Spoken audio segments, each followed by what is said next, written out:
Pedro Sánchez no dimite ni asume responsabilidades, tampoco pide perdón, pero recibe, eso sí, el aplauso cerrado de su grupo parlamentario. Un partido socialista en pie, entregado a su líder como si lo de hoy fuese un acto de homenaje y no una sesión para dar explicaciones por un nuevo escándalo de corrupción que salpica otra vez a la cúpula del partido del gobierno. Santiago Abascal y los diputados de Vox no han querido ni siquiera estar presentes escuchando al líder del Ejecutivo. Han abandonado ese hemiciclo antes de escuchar a este presidente al que califican de irrelevante en la lucha contra la corrupción.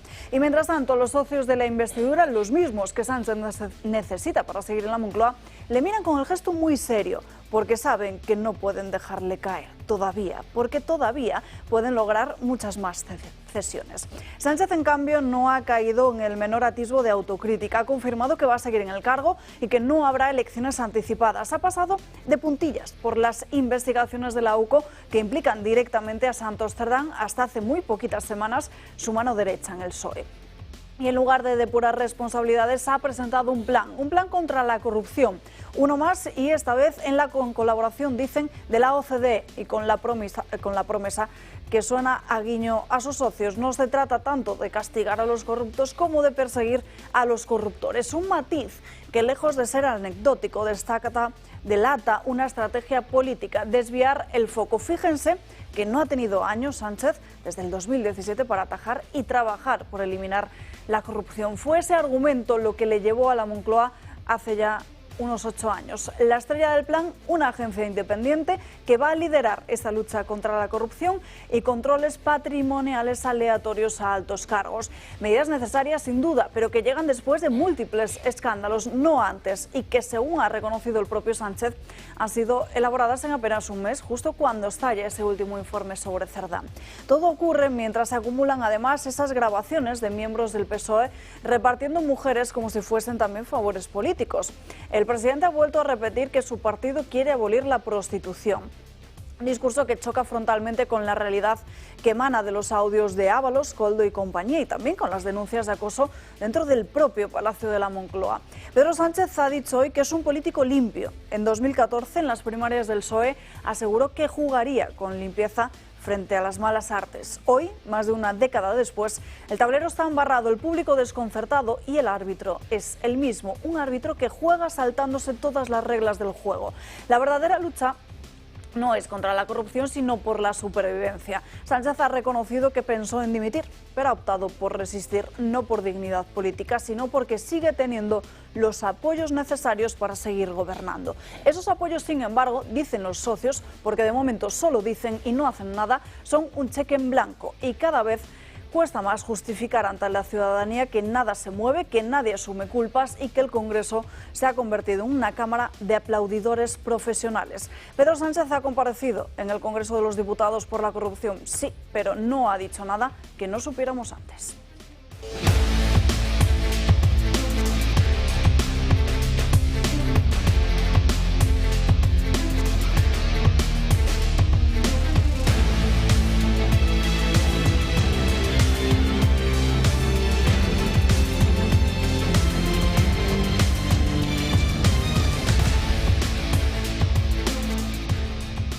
Muy buenos días, hoy es 9 de julio, es miércoles y comenzamos dando caña después de este pleno, inmersos en este pleno que hasta ahora, si no me equivoco, todavía sigue en el Congreso de los Diputados, un pleno monográfico para que Pedro Sánchez pudiese dar explicaciones sobre muchas cuestiones, pero todas ellas que tienen que ver con la corrupción. Hay puntos que directamente ni ha hablado de ellos el propio presidente del Gobierno, como es acerca del fiscal general del Estado, que era una comparecencia que solicitaban los del Partido Popular. Tampoco ha hablado de Leire Díez, fíjense dónde ha quedado la considerada fontanera del Partido Socialista. Hay muchos asuntos que ha preferido evitar. De hecho, en estos momentos el presidente del Gobierno, Pedro Sánchez, está respondiendo a todos y cada uno de los líderes parlamentarios. Ya saben que en base al propio reglamento de la Cámara. La de hoy ha sido una jornada con los debates acumulados, es decir, ha hablado de todos esos puntos de los que se solicitaba, se ha escuchado al resto de dirigentes, de líderes parlamentarios, y ahora Pedro Sánchez puede responder de forma conjunta a todos ellos porque no ha optado por hacerlo de forma independiente. Hablaremos de ello y de otros muchos más asuntos, así que quédense con nosotros a lo largo de esta mañana aquí en Dando Caña, en la que nos ha acompañado don Julio Erizo. Muy buenos días. Buenos días. ¿Qué tal estás? Muy bien. Nada, os comunico que a partir de abril el IVA del gas volvió al 21%. No sé si os habíais enterado, pero pasó del 10% de nuevo al 21%. Sí. El gas es una cosa, no sé, bastante importante, ¿no?, en la vida de mucha gente y un elemento de coste de gastos, ¿no?, bastante significativo. Bueno, pues eso, que es tan necesario pues como la propia electricidad, lleva un IVA del 21% al margen de otros impuestos. La verdad es que me alegra mucho poder hablar hoy aquí con una persona vinculada al Partido Popular y además que representa ese partido en la Asamblea de Madrid, que luego tendremos oportunidad de comentar. Pero me gustaría hacerle alguna pregunta, pero una fundamental que la anticipo. A mí me ha quedado muy claro que Feijóo no quiere ni va a ser Sánchez. Pero le quiero preguntar una cosa. ¿Quiere y va a ser Rajoy? No va a ser Sánchez, pero ¿va a ser Rajoy? Porque si va a ser Rajoy, también me gustaría explicar algunas cosas respecto a las que hizo Mariano Rajoy. Y por último, no sé, a mí me ha faltado en el discurso de Sánchez un elemento que creo que le hubiera dado mucha consistencia y mucho aplomo, mucha fuerza a su discurso, porque él está ahora quieren prohibir la prostitución, supongo que la masculina y la femenina. Y claro, la herencia de su mujer proviene toda de la prostitución, ¿no? Parece que es una actividad que les parece que no es lícita, que no es buena y que además debe ser ilegal. Bueno, yo creo que le daría mucha fuerza al discurso de Sánchez renunciar a la herencia de su mujer al darse cuenta de que todo el dinero que tienen en la familia proviene de esa actividad. Yo creo que eso le daría mucha fuerza cuando plantee la prohibición de la prostitución. Mientras tanto, lo que sabemos de los Sánchez es que viven de las putas y de los putos. Y han vivido toda la vida de eso. Entonces, es verdad que para purgar en alguna medida el haber vivido de eso y haber corrompido a tantos y a tantas en sus saunas, estaría muy bien que dejaran de cobrar de ello y que devolvieran el dinero. Según decías esto, Julio, a mi mente se ha venido alguno de los documentos judiciales que hemos conocido en estos últimos tiempos y si mal no recuerdo hay alguno de ellos donde se ha acreditado precisamente la relación que cómo se había producido el matrimonio entre Begoña Gómez y Pedro Sánchez y se especificaba exactamente si eran gananciales o separación de bienes. Vamos a tratar de confirmarlo y en los próximos minutos se lo... Gananciales o la separación de bienes viven en la misma casa y viven de lo mismo. Continuamos con el comentario de Josep María Fracas. ¿Qué tal? Bien, bueno, a ver, dentro del masoquismo propio de mi edad y condición y mi trabajo, pues entretenido esta mañana, ¿no? Y ahora el debate lo he visto flojito, creo que no ha aparecido nada nuevo, pero Julio decía que había echado en falta de Pedro Sánchez una cosa, y yo he echado en falta solo alguna verdad. Con que dijera una, yo ya me conformaba, pero no he encontrado ninguna, porque ya ha empezado matizando la corrupción de los tres, bueno, para después irse a otro lado. Por cierto, eso que dices, yo ya lo puse cuando el viernes o así salió el tema de la prostitución, ya puse en Twitter, pero no ha triunfado mucho, que si había que suprimir la prostitución, igual diríamos, atacando al usuario, igual habría que atacar también al proxeneta. Pero parece que por ahí no van los tiros, porque si montas una casa supongo que en el fondo es una actuación más bien tipo proxeneta que no usuario. Igual me confundí en los términos, no lo sé, ¿eh? Pero no triunfó mucho esto, no. Me ha gustado mucho el discurso de Feijóo, la verdad, se ha dicho, que por cierto ha hablado de eso, indirectamente le ha colocado de dónde comía Pedro Sánchez. Ah, sí. Sí. Hombre. Me ha gustado mucho también el discurso de Abascal, aunque, como siempre, tengo el problema de siempre. Si bien esta vez le ha dado salida al PP, o sea, hablaba del PP histórico y de lo que es, pero me parece que tendría que hacer más hincapié en separar lo que ha sido hasta ahora, aunque todos sabemos que ha sido, de lo que sería bueno que fuera a ser, porque si no, no tienes manera de estar con él. Y evidentemente, de alguna manera hay que estar con él, porque no hay otra solución. No, porque irán a elecciones. Sí, no, a no ser que puede ser que Abascal esté pensando en que el PP también se la pegue y en 4 años le pase lo mismo que le va a pasar al PSOE en las siguientes elecciones, que podría ser. Pero recordemos que Albert Rivera tuvo un error en eso que acabó muy mal, ¿no? Hay cosas que tomar nota para los comentarios después, pero hay una que no me resisto, porque ha estado muy bien cuando la señora presidenta, después de decir que quitaría lo que le diera la gana del discurso de Abascal, ha hablado de que respetarán todos las reglas de la democracia. Sí. Y que ahora mismo ha faltado alguien con suficientes hormonas como para decir, empiece por respetarlas a usted y no quite cosas que yo he dicho, o que ha dicho este, o que ha dicho aquel. Lo podrían haber dicho todos y se hubieran quedado tan anchos. De todos modos, todas las propuestas de corrupción se las pueden meter donde les quepa. Yo les digo 2 que resuelven la corrupción en España en media hora. 2, solo 2, no hace falta más. Una, el político que se pille mintiendo en público, inhabitado por toda su puñetera vida. Repito, inhabilitado por toda su puñetera vida. Entonces, con eso, el control parlamentario pasa a ser súper eficaz, porque los pillas a todos. Y segundo, el partido político, si un señor que se corrompe no devuelve lo que ha robado, el partido político pasa a ser corresponsable con responsabilidad civil subsidiaria. Con esas 2 medidas, la corrupción dura una mañana. Si no ponen eso, son falsos. Uno, el otro y el de más allá. Que os den. Nos acompaña también en esta mesa Miguel Ángel Durán. Muy buenos días, ¿qué tal está? Y también Pablo Posi. Bueno, si os parece, vamos a meternos de lleno en este asunto, pero como en estos momentos el presidente del Gobierno, Pedro Sánchez, está dando la réplica a los diferentes dirigentes parlamentarios, vamos a escucharle, porque en estos momentos, si no me equivoco, y tal y como me chivan mis compañeros, está con críticas hacia el Partido Popular y también empezará con las mismas hacia Vox. Sistémico en España, que afectaba a todas las estructuras del Estado, desde concejalías de pequeños ayuntamientos a varios ministerios, pasando lógicamente por la policía, las empresas y los juzgados.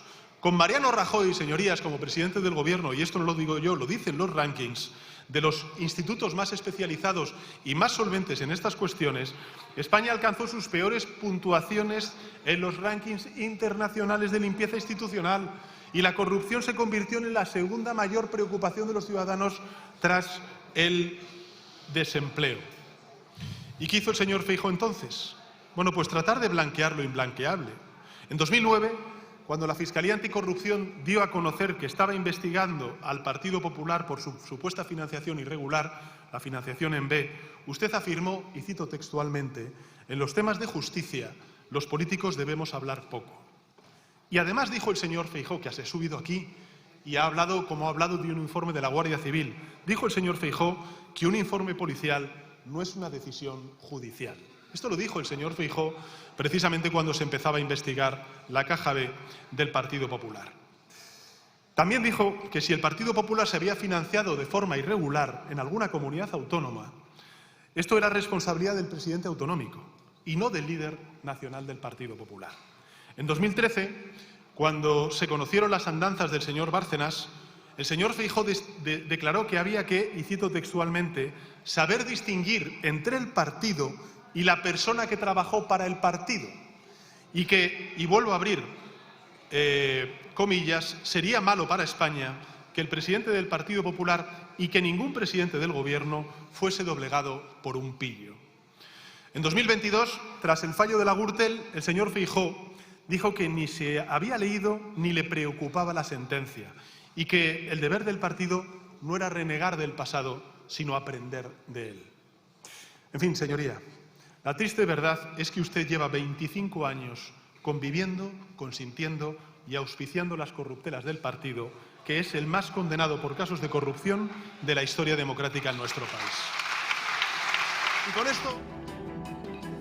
Aplausos de la bancada del Partido Socialista a Pedro Sánchez después de esas intervenciones donde recordaba que decía Alberto Núñez Feijóo cuando la Gürtel empezó a dar sus primeros coletazos de forma pública. Vamos a estar muy pendientes de todo lo que está en estos momentos diciendo Sánchez desde la tribuna del Congreso, pero vamos a recordar lo que ha sido toda esta mañana para todos aquellos que no hayan podido seguir desde primera hora lo que sucedía en el Pleno de la Cámara Baja. La mañana comenzaba de esta forma que van a ver en sus pantallas, con una imagen que ya vimos en otras ocasiones, con el propio José Luis Ábalos, también con Santos Cerdán y ahora con Pedro Sánchez.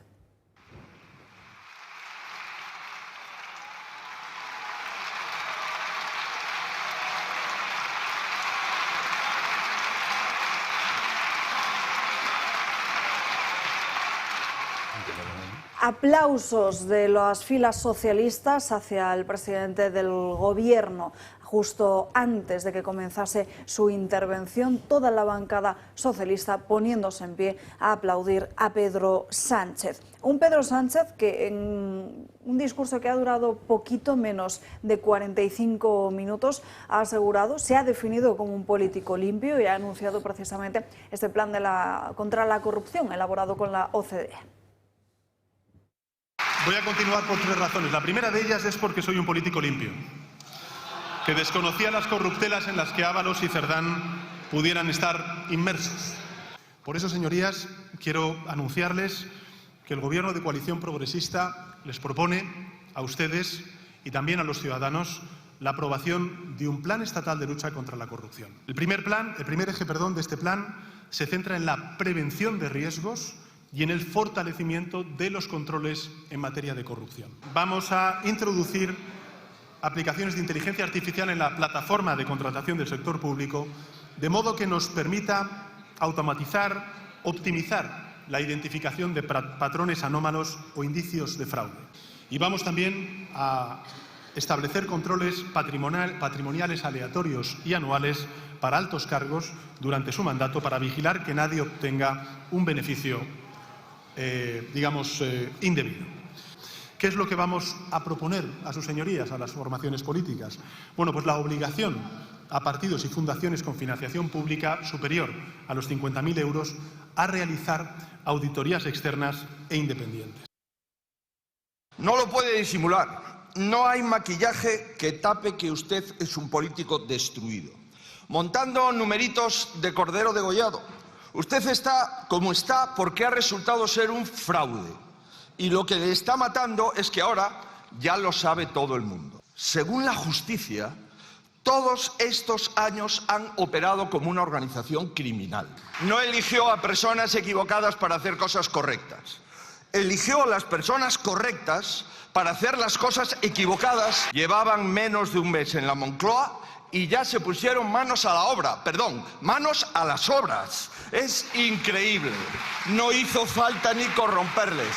Venían ustedes corrompidos.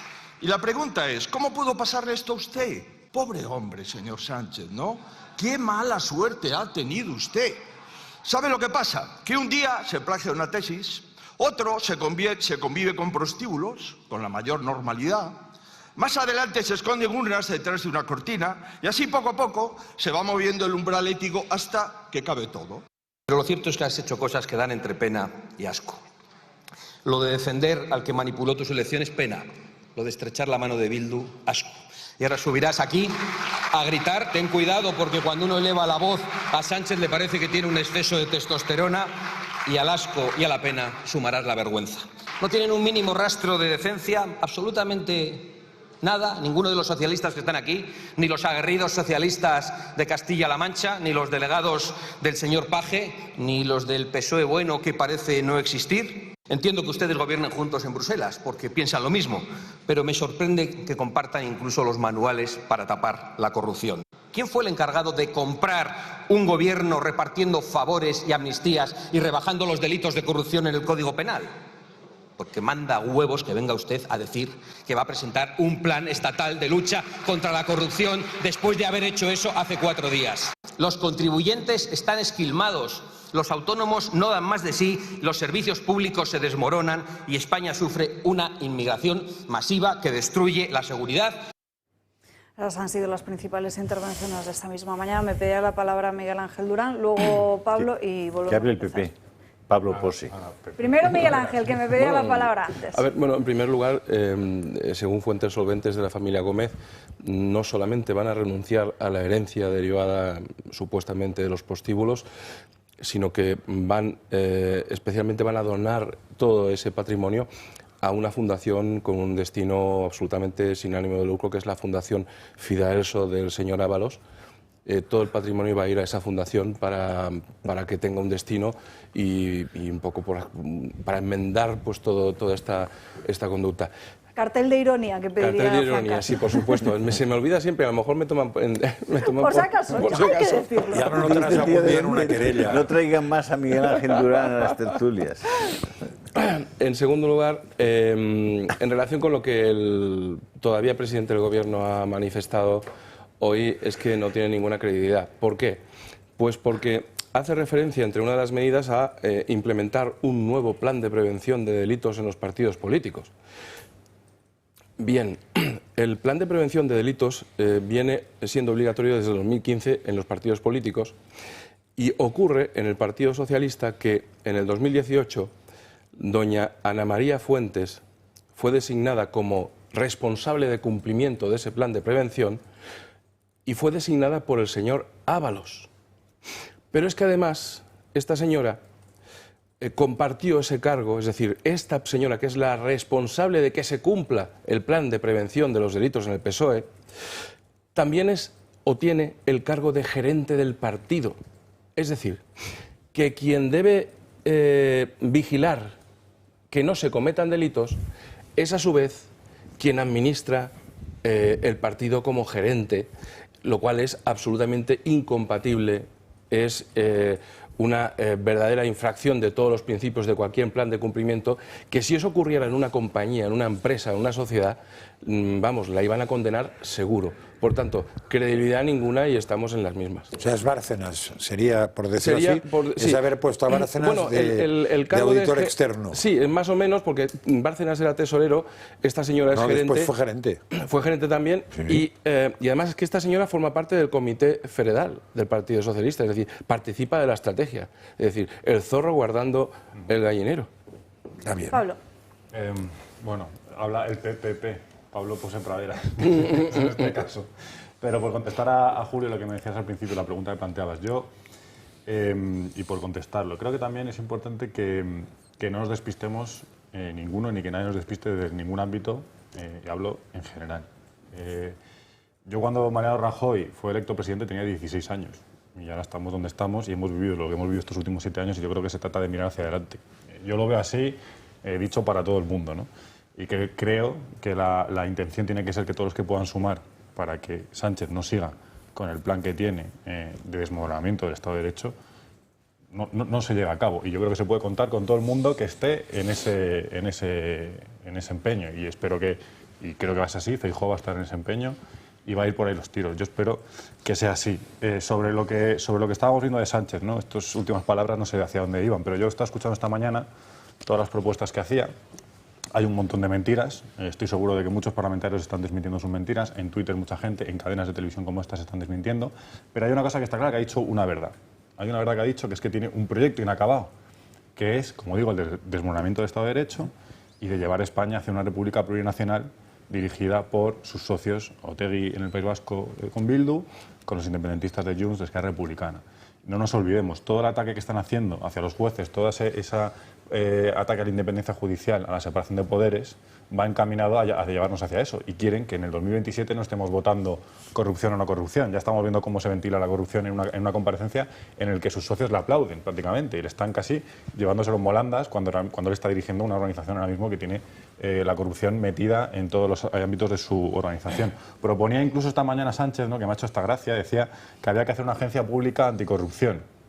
Bueno, eso se llama la UCO y está funcionando muy bien. O sea, no hace falta que nos inventemos aquí tonterías, ¿no?, para que lo que ya está funcionando y que se quiere encargar, como decíamos, ¿no? Leire ya parece una cosa de hace 3 décadas, pero Leire hace unos meses estaba intentando descabezar a la UCO y ahora Marlaska parece ser que tiene un plan también para descabezarla, ¿no? Por eso digo que creo que no nos despistemos de lo que están diciendo aquí. Y luego, sí, una última reflexión. A todo ese paquete de medidas que ha hecho Sánchez, ¿no? Eran 10 o 15 medidas que ha propuesto para la corrupción, pues si sus últimos 2 secretarios de organización están envueltos en tramas corruptas, dirigiendo tramas corruptas, igual lo corrupto no es el secretario, sino que es la organización. Entonces, igual, si desmontan la organización, pues sería una medida para acabar con la corrupción en España, que sería desmontar el Partido Socialista. Yo eso lo veo claro. Llevan décadas en eso y podría ser una medida efectiva y contundente para acabar con la corrupción. Bueno, está en ello, Pedro Sánchez. El Partido Sanchista se está quedando. Como le den tiempo, está en ello, sin querer. A ver, no, yo es que he cogido pildoritas que me han hecho mucha gracia del debate. Por ejemplo, claro, el principio y el fin del debate son vomitivos. El principio es el aplauso de la gente de los partidos socialistas a Pedro Sánchez. Yo no sé qué aplauden, porque aplaudir la porquería y el estercolero yo no lo haría.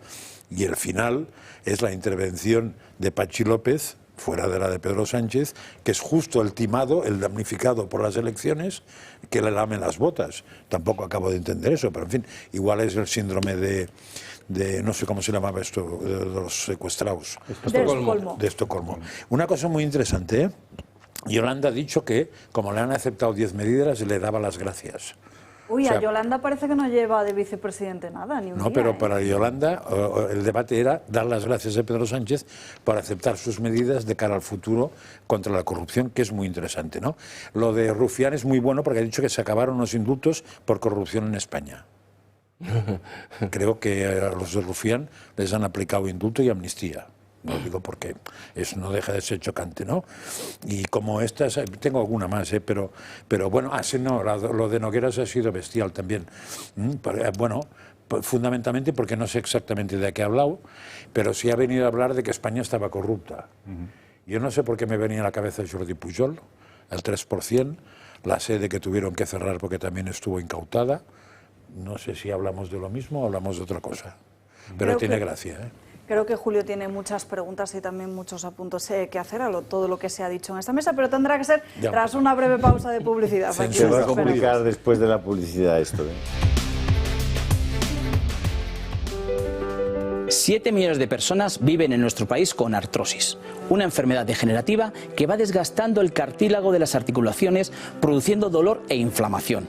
Aunque es una patología que no tiene cura, existen 3 tratamientos muy novedosos para tratar sobre todo el dolor que es tan incapacitante. Uno de ellos son los guantes de Relax Quanti Nanotex. En sesiones de 20 minutos ofrece los tratamientos más innovadores recomendados por los reumatólogos para las personas con artrosis de manos sin tener que moveros de casa. Para los que lo tenéis localizada en la rodilla, la solución es la rodillera, que utiliza ondas de radiofrecuencia que genera el calor y disminuye el dolor, permitiendo recuperar la movilidad. Y por último, este cinturón para aliviar el dolor en la zona dorsal y lumbar, gracias a una combinación de láser dual, infrarrojos, calor local y masaje por vibración. No lo dudes, llama al 900-730-122 y di adiós al dolor de manos, rodilla y ahora también de la zona lumbar.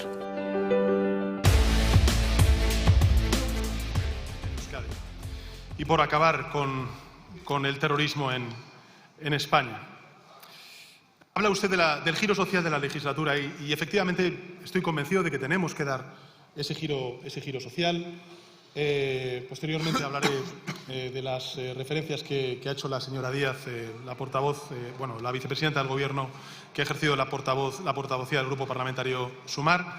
Pero simplemente decirle, señoría, que estamos dispuestos a ello, que estamos comprometidos con ello, pero que también creo que desde los distintos grupos parlamentarios tenemos que reconocer las cosas que se están haciendo por parte de este Gobierno con una aritmética parlamentaria tan compleja. Prosigue esta intervención del presidente del Gobierno, de Pedro Sánchez, que aseguraba hace apenas unos minutos que en ningún caso tiene miedo a las elecciones.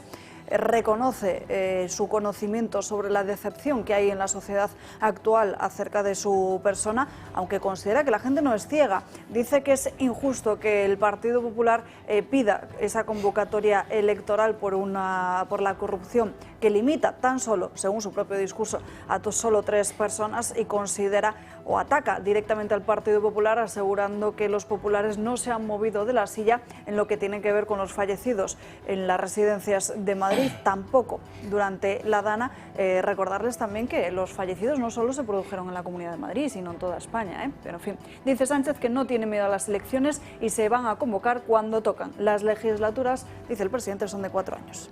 Julio. Bueno, es que repetir todo el tiempo lo mismo a mí me cansa un poco. Lo sé, pero creo que querías hacer varias preguntas a José.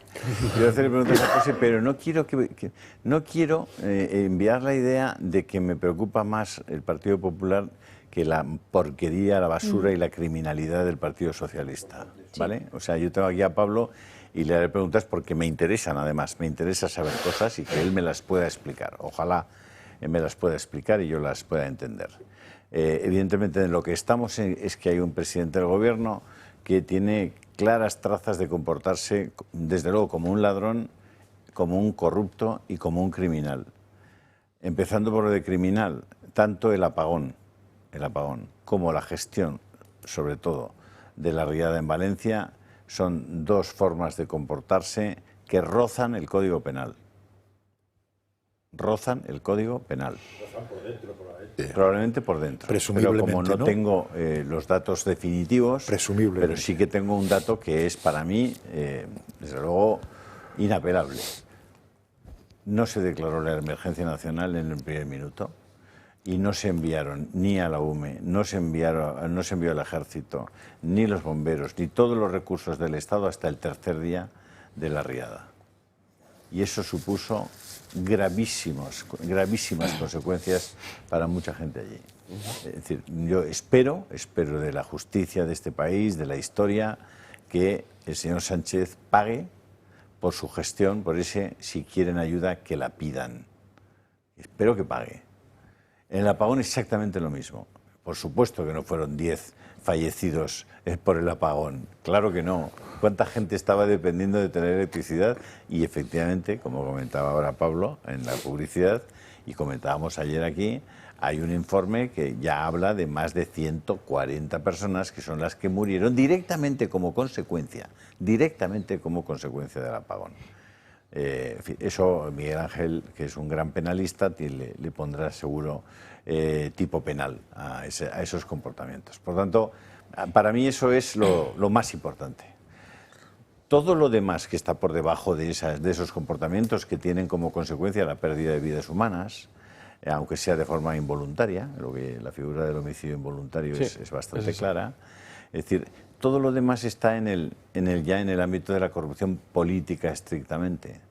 Es decir, la corrupción política que desde mi punto de vista comienza también graduándola de arriba abajo con la entrega o con la consecución del poder a base de entregar la vida del país, a base de entregar la Constitución española. Porque, y vuelvo a repetirlo, la Constitución española hoy, a la que hace referencia, por ejemplo, Feijóo en su discurso y que es el límite de lo que ellos pueden negociar, no tiene nada que ver con la Constitución española escrita y aprobada en 1978.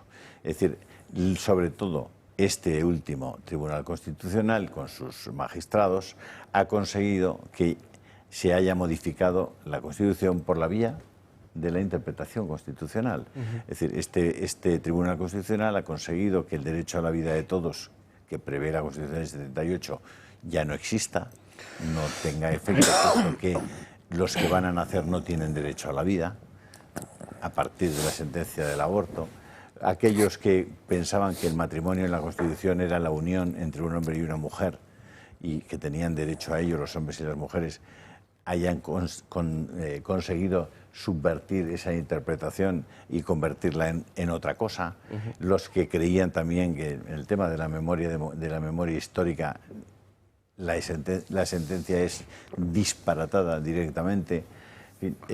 Yo creo que esa corrupción de cambiar la Constitución por la vía de los hechos, por la vía de la interpretación del tribunal, ha hecho que vivamos en un país que no es el que creemos que vivimos. Vivimos en un país con una Constitución diferente. Haber entregado, insisto, el gobierno a unos tíos que han vendido el país, a los que todavía están prófugos de la justicia en Waterloo, dice, a mí por lo menos me habla también de una profunda corrupción política.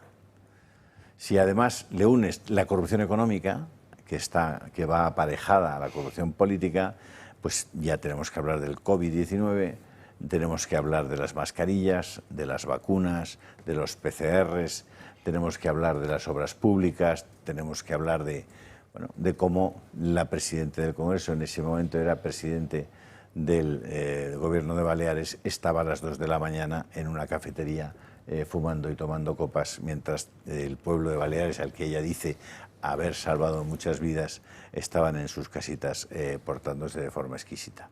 Bueno, yo creo que la corrupción en el PSOE ya forma parte del PSOE y la corrupción en el Gobierno forma parte del Gobierno. Y conforme vayan saliendo los informes de la UCO, los informes judiciales y policiales que van a ir saliendo, pues va a ser muy difícil que se salgan de eso.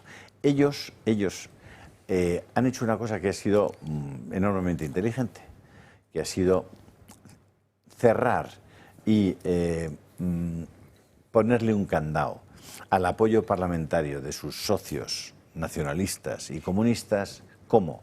Haciendo negocios con ellos, montándoles negocios, colocando gente, montándoles chiringuitos, entregándoles a Talgo, por ejemplo, al PNV, entregándoles diversas compañías, colocando a personas en empresas, entregándoles la gestión de todos los recursos energéticos de este país, al PSC y a la gente de Esquerra y de Junts y del PNV. Es decir, hay muchas cosas que han hecho esta gente que le han puesto un candado a esa colaboración. El PNV, Junts y compañía no pueden ya no apoyar a Sánchez, porque como la gallina y el cerdo en el plato de huevos revueltos con bacon, la gallina está implicada, pero el cerdo está comprometido. Y estos son los cerdos, están absolutamente comprometidos en la misma corrupción que Sánchez. ¿Por qué pueden plantearse en un momento determinado la ruptura? Porque electoralmente el PSOE manche tanto que empiecen a notar en sus carnes la mancha del PSOE. Y respecto al Partido Popular, pues yo creo que Sánchez usa de forma inteligente ese argumento, porque Feijóo decía, estamos dispuestos a pactar con todos, menos con Bildu, paréntesis, mientras no pidan perdón a las víctimas del terrorismo, cierro paréntesis. El PP ha pedido perdón por lo que hizo, porque le hicieron a Bárcenas en su casa con un tío vestido de cura. Ha pedido perdón porque el señor Jorge Fernández, el comisario Villarejo, el secretario de Estado, se comportaron desde un punto de vista policial. ¿Cómo se comportaron? ¿Ha pedido disculpas por eso? No, han pedido perdón. Yo creo que Sánchez, cuando les recuerda eso, hace bien, lo tiene en la mano. Porque efectivamente Feijóo podía haber llegado a la presidencia del partido y decir, oye, escucha, esto que se hizo muy mal. Los vicesecretarios cobraban sueldos en B. El secretario general cobraba sueldos en B. Tenemos que pedir perdón por eso. Y ahora vamos a hablar del futuro. Pero no lo han hecho, han dejado eso ahí. Oye, eso no, tal. Sánchez llega y dice, claro, ahí tenéis ese muerto. El problema es que los muertos de Sánchez ya son, no es que sean muertos, son asesinados. Estamos hablando de una dimensión de tal naturaleza que es muy difícil de compararla. Pero luego, cuando yo te preguntaba, Pablo, si yo no me remito a que tú eres una persona joven y no has vivido el rajoyismo, pero claro, Mariano Rajoy llega al gobierno poniendo sobre la mesa, en su programa electoral, incorporando los 3 recursos de inconstitucionalidad que había presentado el Partido Popular, uno ante la ley de matrimonios homosexuales, a la ley del aborto y a la ley de matrimonios gays y memoria histórica y aborto.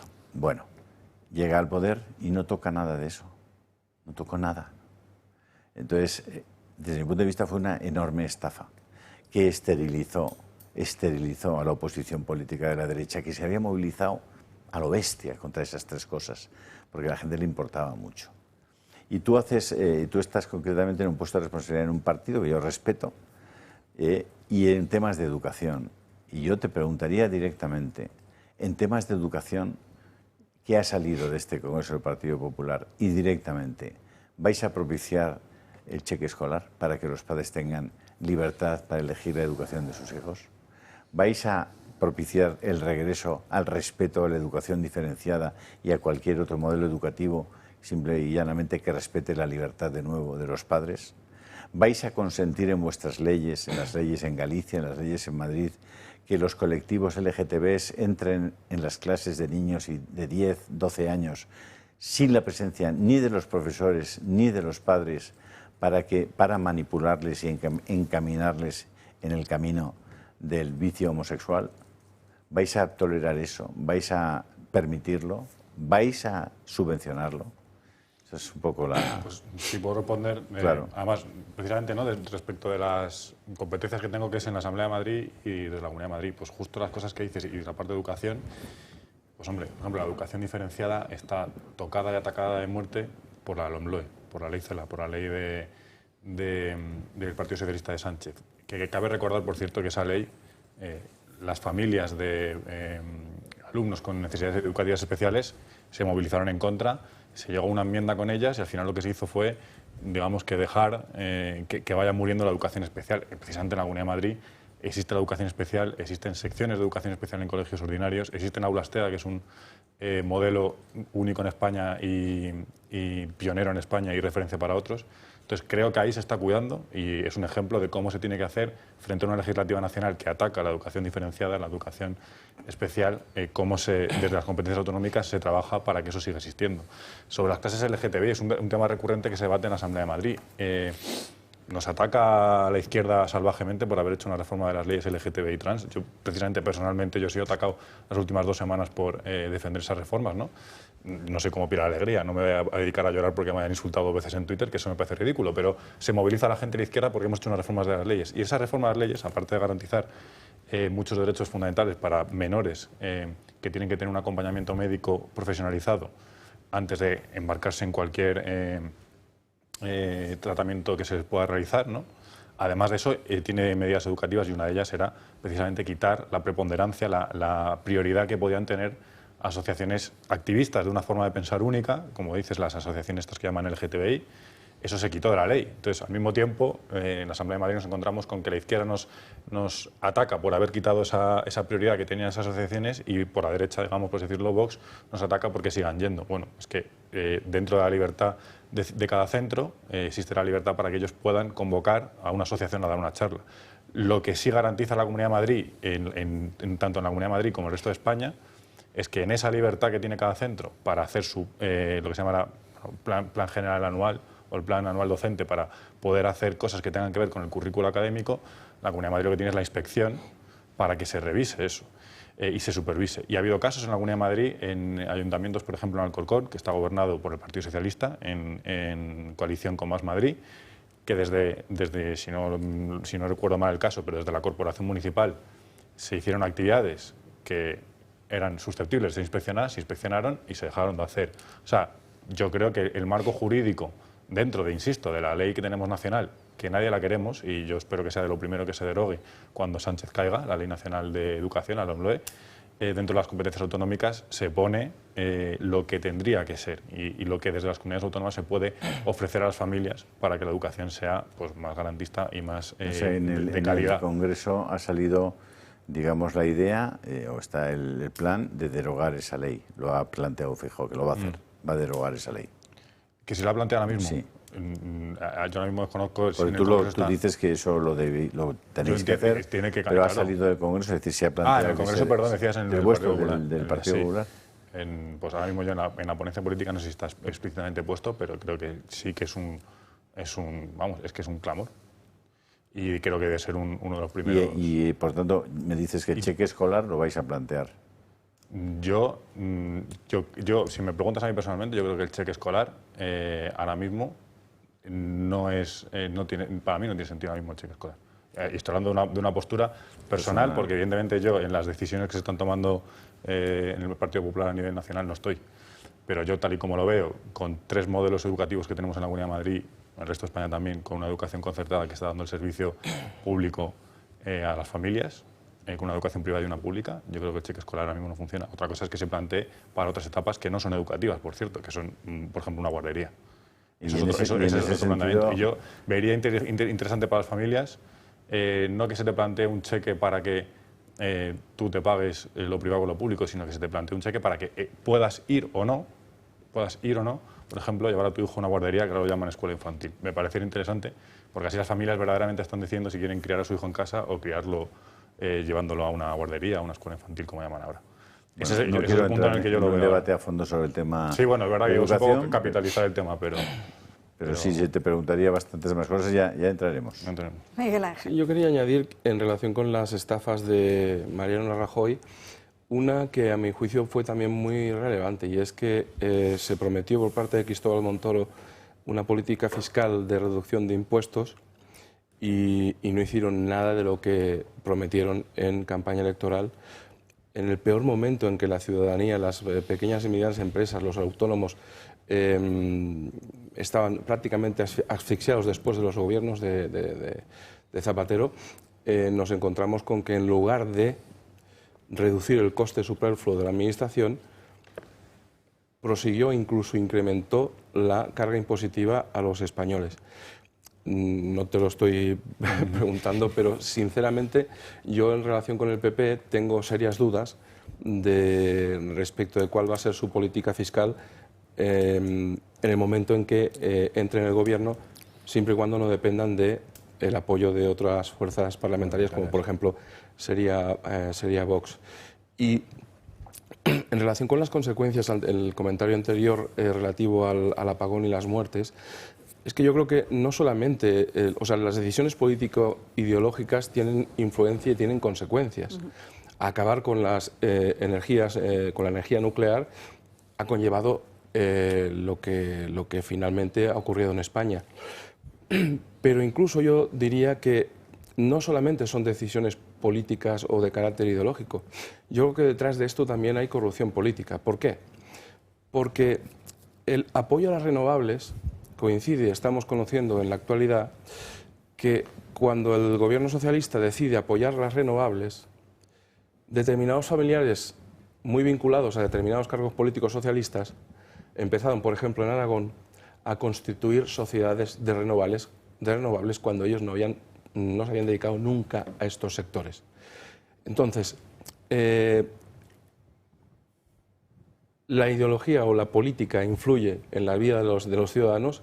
En este caso nos han perjudicado, incluso ha habido muertes y presuntamente, pero yo espero que la investigación judicial acabe determinando esas responsabilidades, pero siempre hay una rémora de beneficio económico, y en este caso no es casualidad que de la noche a la mañana pues personas que no tenían nada que ver con las renovables empiezan a constituir multiplicidad de empresas, y estas empresas hayan recibido subvenciones millonarias por parte de la Administración para promover este tipo de energías. Y que son compradas por países extranjeros, perdón. Así es. Luego está por otro lado la intención del Partido Socialista de querer limitar toda esta corrupción simplemente al propio partido. De hecho, lo que planteaba el presidente del Gobierno, Pedro Sánchez, era simplemente un cambio de cromos, colocar a otro secretario general en ese último comité federal, que no llegó ni a ser porque unas horas antes conocíamos por el diario.es esas acusaciones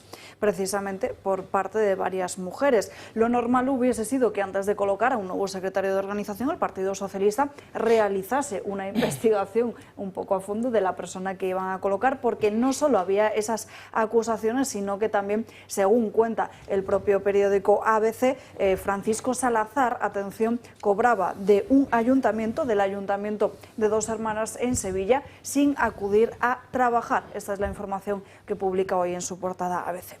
Por cierto, veían en sus pantallas a Alberto Núñez Feijóo en estos momentos subiendo a la tribuna del Congreso de los Diputados, así que si les parece vamos a escuchar al presidente del Partido Popular, que en estos momentos recibe una ovación de su bancada. ¿Y su mujer? ¿Y su hermano? ¿Cómo que usted está aquí por 3 investigados? Usted está investigado por su partido, por su gobierno y por su familia, señor Sánchez. ¿Pero esto qué es? Oiga, cita usted al señor Felipe González para descalificarle. Ha venido aquí a ajustar cuentas con el señor González. Es usted cruel, hasta con los suyos, señor Sánchez, hasta con los suyos.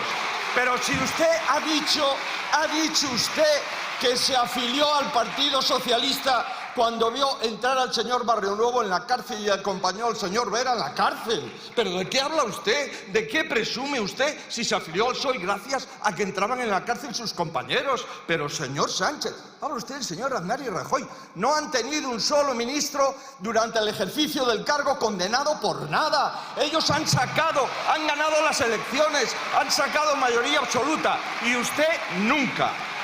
Oiga, y además ha tenido usted el cuajo de compararse conmigo. Oiga, pero ¿con quién está viviendo usted? ¿Pero de qué prostíbulos ha vivido usted? Partícipe a título lucrativo del abominable negocio de la prostitución. Y ahora quiere usted ilegalizar su biografía. Allá usted, señoría, allá usted. No se compare conmigo. He sido honesto con usted, no se lo acepto. Señor Sánchez, usted le da igual. Habla de 40 páginas de la ponencia, tiene 53. ¿Qué más le da?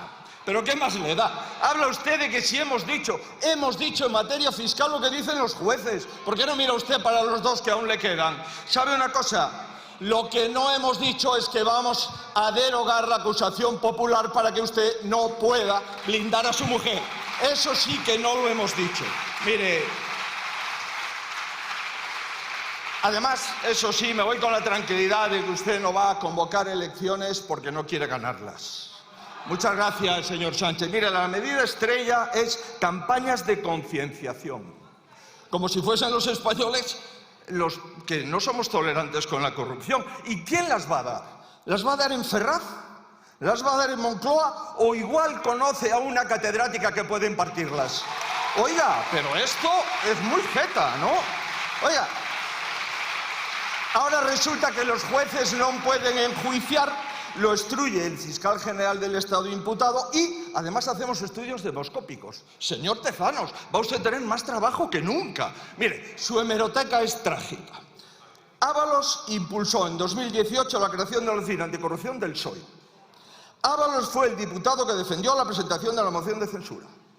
Santos Cerdán preside la ponencia parlamentaria contra la corrupción y Tito Berni es el ponente de la ley contra el fraude. Esta es su hemeroteca, señor Sánchez, esta es su hemeroteca, hombre.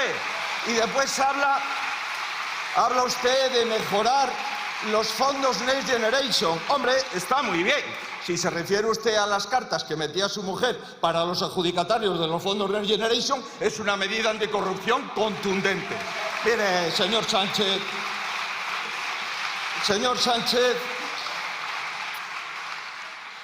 ha dicho usted aquí que había planteado dimitir, lo oímos todos, en las ruedas de prensa que dice en Ferraz que nunca se ha planteado dimitir. Es que ¿por qué miente siempre? Pero no puede al menos no mentir nunca, una vez. Oiga, señor López, ha venido usted aquí desde el primer minuto a decir que han actuado de forma contundente, de forma inmediata. Han ustedes tardado 16 meses en echar al señor Ábalos, lo han puesto en las listas electorales y ha hecho un ataque sin precedentes a la justicia. Un ataque sin precedentes a la justicia. Señores de Sumar, veo que ya no están enfadados con el señor Sánchez. Están ustedes enfadados conmigo, lo entiendo, ser muleta de esta podredumbre debe ser muy duro. Señores de Esquerra Republicana, oiga, mire, en el Código Penal se incluirá el delito de referéndum ilegal. Ya sé que usted está muy satisfecho de negociar con ETA, lo entiendo. Carol Rovira pactó con ETA que no se asesinase a nadie en Cataluña, lo entiendo perfectamente. Señor Sánchez, señores del PNV, ustedes verán. Ahora bien, el PSOE acabará pactando con Bildu. Le acabarán llamando fachas. Ustedes se van a quedar sin gobierno, sin principios y sin votantes. Allá ustedes, señorías. Quiero decirles, señorías, que España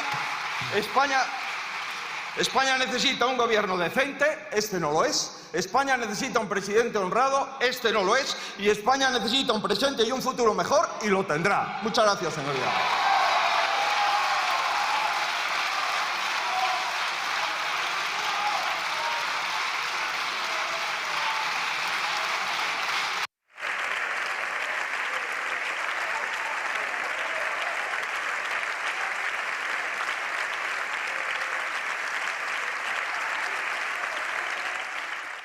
Termina esa réplica de Alberto Núñez Feijóo, al que aplauden ahora desde la bancada del Partido Popular. El presidente del PP ha señalado a Pedro Sánchez como todos los implicados en estos momentos bajo una investigación judicial por diferentes casos de corrupción ya estuvieron en su momento pues al frente de una oficina anticorrupción. Le ha recordado también incluso cómo el propio José Luis Ábalos fue quien defendió esa lucha contra la corrupción, esa moción de censura.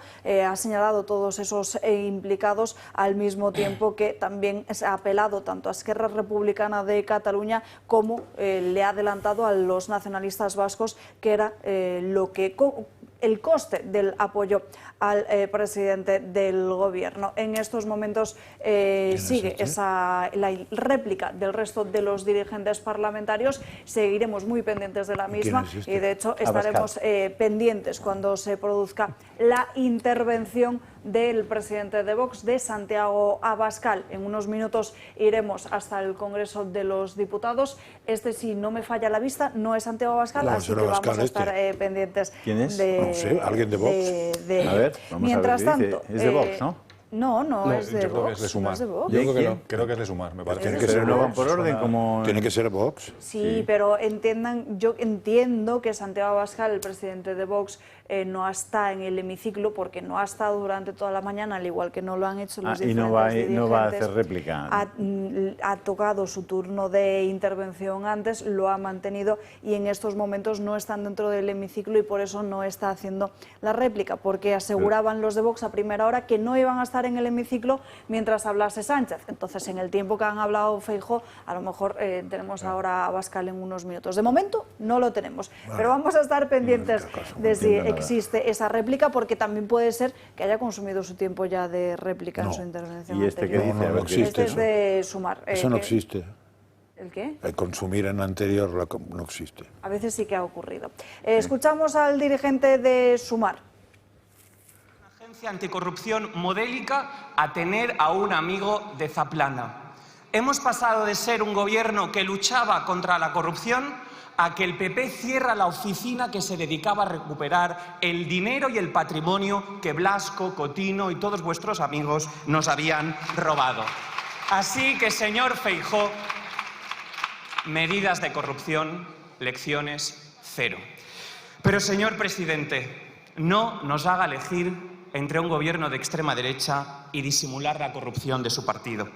En democracia no hay ningún capital imprescindible. En cambio, sí es imprescindible que usted hoy nos garantice que los corruptores no cambiaron el timbre de Ferraz, el de Génova por el de Ferraz, y que no hubo financiación ilegal de su partido. Pero sobre todo, a los valencianos, que usted nos pueda decir por qué volvió a nombrar al señor Ábalos. El problema de la corrupción en España es la obra pública. Por eso tenemos un tren de cercanías de vergüenza y en cambio tenemos la segunda red de alta velocidad del mundo. Por eso PP y PSOE quieren ampliar aeropuertos y puertos. Y por eso la medida principal para luchar contra la corrupción en nuestro país tiene que ser decir basta ya a las empresas corruptoras. ¿Ve usted normal, señor presidente, que Acciona, multada por repartirse durante 25 años con el cártel de las grandes constructoras, continúe contratando en nuestro país? Nosotros no. Por eso le pedimos que no solamente esté en este documento, que lo presente en un Real Decreto Ley ya, porque puede ser posible. Termino, señor presidente. ¿Usted ve normal que el que era el máximo responsable de la UCO también sea ahora el máximo responsable de Acciona y por eso allí no entra nadie? Por eso es importante también cerrar las puertas giratorias.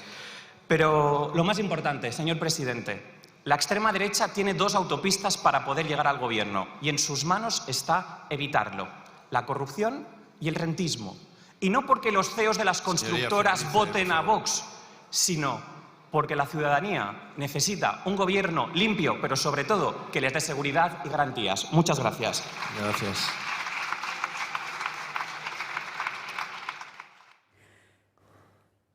Termina esa réplica del portavoz parlamentario de Sumar, que se llama Alberto Mezquina. Sigue ahora el resto de intervinientes parlamentarios, cada uno en sus diferentes partidos políticos, ya que saben que van de mayor a menor representación. Vamos a seguir muy pendientes de lo que nos está llegando desde la Cámara Baja y, mientras tanto, seguimos avanzando con las diferentes cuestiones que teníamos preparadas. Les decía antes que en el Partido Socialista querían limitar esto única y exclusivamente al partido. Sin embargo, lo que se está acreditando a través de los diferentes informes de la UCO es que la corrupción es extensible al propio gobierno y a toda su administración. El Ejecutivo, en su mayoría perteneciente al Partido Socialista, afirma por activa y por pasiva que el caso Koldo nada tiene que ver con el gobierno, o lo que es lo mismo, que son casos que salpican solamente al PSOE. Nada más. Evidentemente con el corazón tocado, pero también con la determinación intacta. La realidad dista de lo que aseguran en Ferraz. Se está investigando el supuesto cobro de comisiones ilegales por la adjudicación de obras públicas, y esas concesiones pertenecen al Ministerio de Transportes del Gobierno de España. En la presunta trama se encuentran Ábalos, exministro de la cartera y exsecretario de organización del PSOE, Koldo García, su exasesor, e incluso cuando su jefe ya no estaba, la UCO determinó que seguía liderando negociaciones de obras en nombre del Ministerio. Santos Cerdán, exsecretario de organización de los socialistas, con poder en Navarra y contacto con las constructoras. Isabel Pardo de Vera, expresidente de Adif y exsecretaria de Estado de Transportes, Movilidad y Agenda Urbana. Y también Javier Herrero, director general de Carreteras con Ábalos.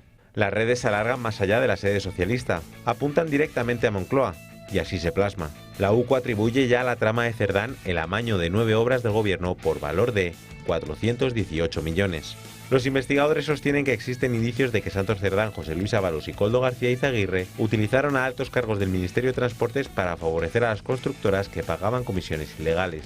Según la investigación, Koldo ordenó a Pardo de Vera adulterar 2 contratos, uno de Adif Acciona por un valor de 71,5 millones y otro a Levantina Ingeniería y Construcción SL por 592.053 euros. Javier Herrero intervino en una licitación para que se lo llevara una UTE de Acciona por 133 millones y otro 71,4 por otra construcción en Sevilla, otro proyecto en Asturias por 8,1 millones de euros y un modificado en un tramo de Úbeda por 35,7. Los encargos a dedo aumentan la lista, otros 4,5 millones para Levantina Ingeniería y Construcción, más 5,7 millones y el último por 87,5. Obras y construcciones públicas que no dependen del PSOE, sino del gobierno. Influencias, presiones, adjudicaciones a dedo, lo que lleva a supuestas comisiones ilegales.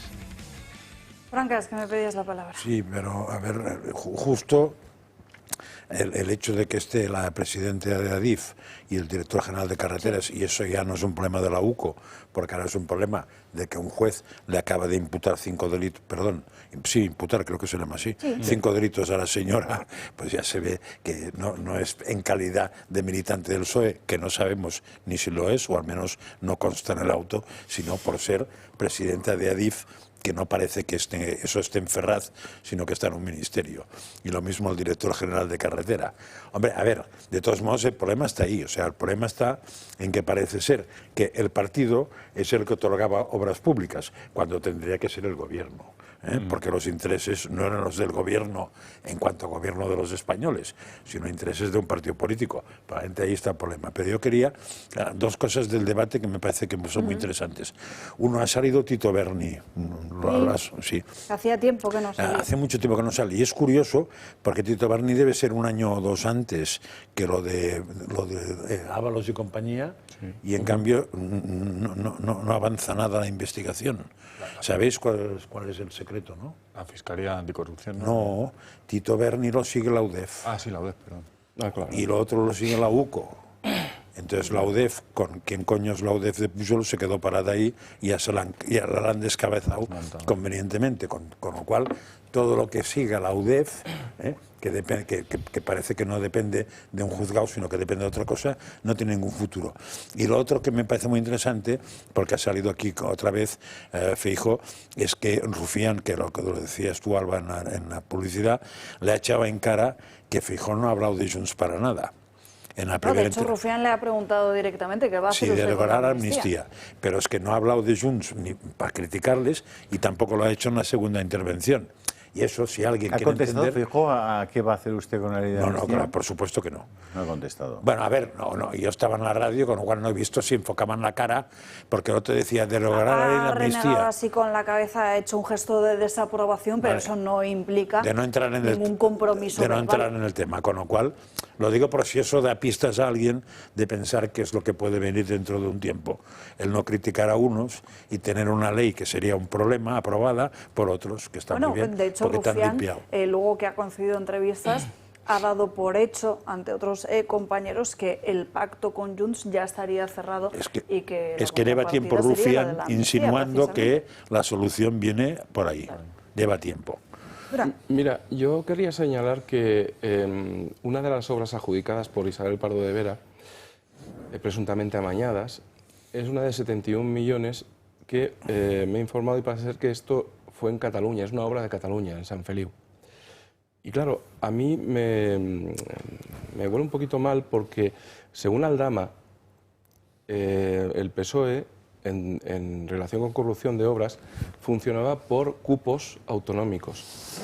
Y lo que a mí me parece extraño es que PSC permitiera que una obra de tal volumen, o otras de mucho volumen en Cataluña, pasasen siendo adjudicadas y sin que tuvieran ellos nada que decir. O sea, por otro cupo. Por otro cupo. Entonces, tengo mucho interés porque además Isabel Pardo de Vera, la verdad es que en las comparecencias que ha tenido en el Senado, me da la sensación de que es una persona bastante frágil para afrontar todo este tipo de cuestiones.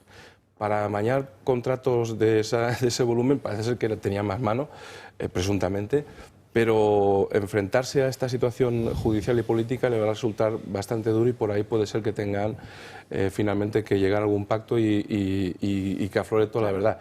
Pero claro, del mismo modo que antes he creído que apuntabas, Julio, a la complicidad de los partidos nacionalistas, por ejemplo, PNV y Bildu, y en muchas ocasiones los medios de comunicación hacen referencia a que los partidos independentistas nunca tendrían a Pedro Sánchez como lo tienen hoy en día, a la hora de poder exigirle el máximo y poder agitar el árbol para que suelte las nueces que ellos precisan. Pero es que yo creo que en el caso de PNV y de Bildu, yo creo que Santos Cerdán fue bastante inteligente, porque presuntamente les hizo participar de esa corrupción.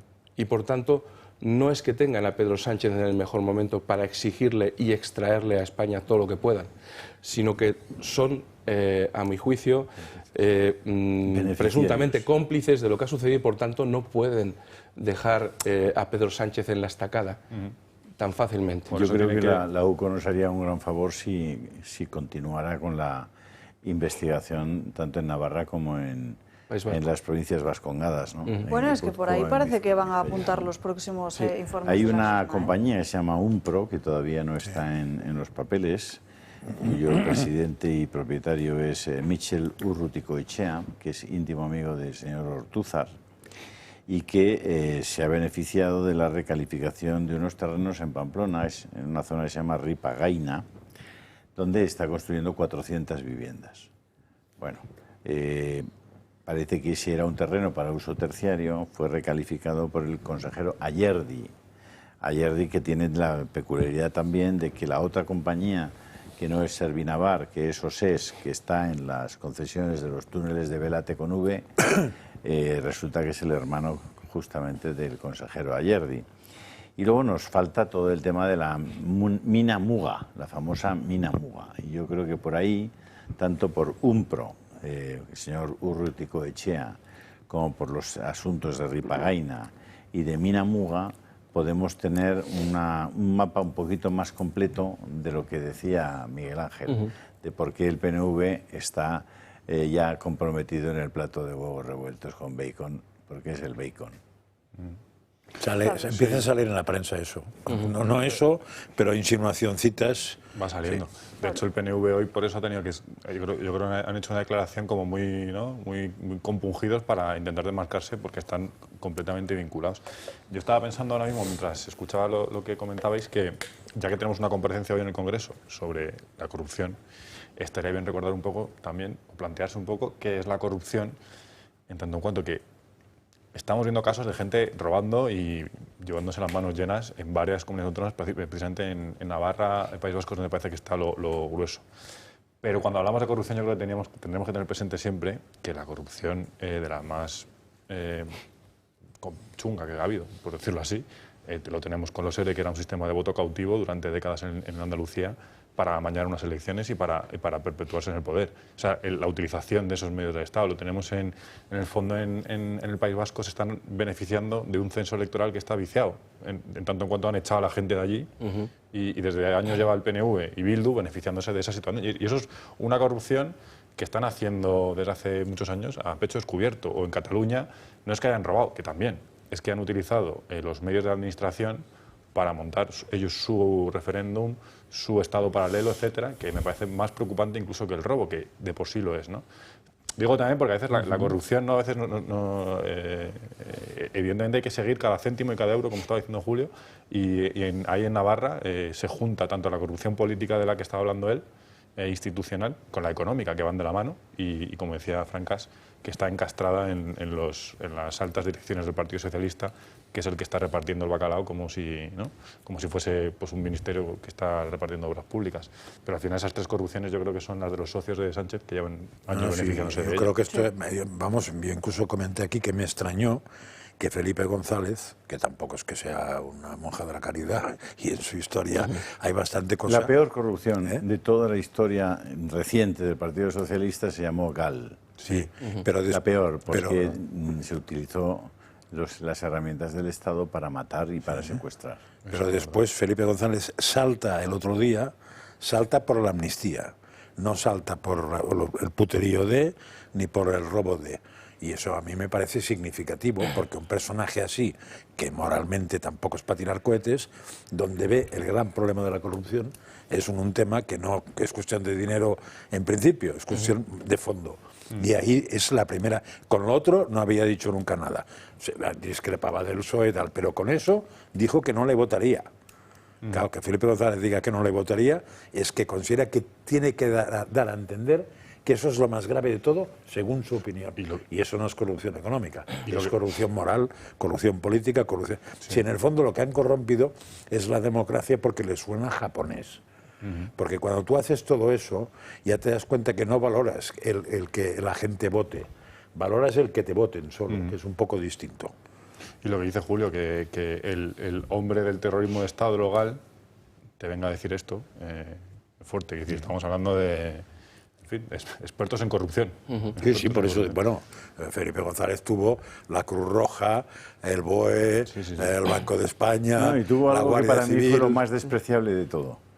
Y es que no se comió el marrón, permitió que se comieran un marrón que era suyo, se lo comieran sus colaboradores. En la cárcel. Bueno, hay muchos informes de la UCO que van a ir saliendo, hay quien dice que algunos antes de verano, otros después, y también hay quien dice que la próxima será la presidenta del Congreso de los Diputados por su etapa al frente de la presidencia del Gobierno Autonómico de Baleares. En el día de ayer estuvo en la Comisión de Investigación en el Senado, donde reconocía finalmente que sí conocía a Víctor de Aldama.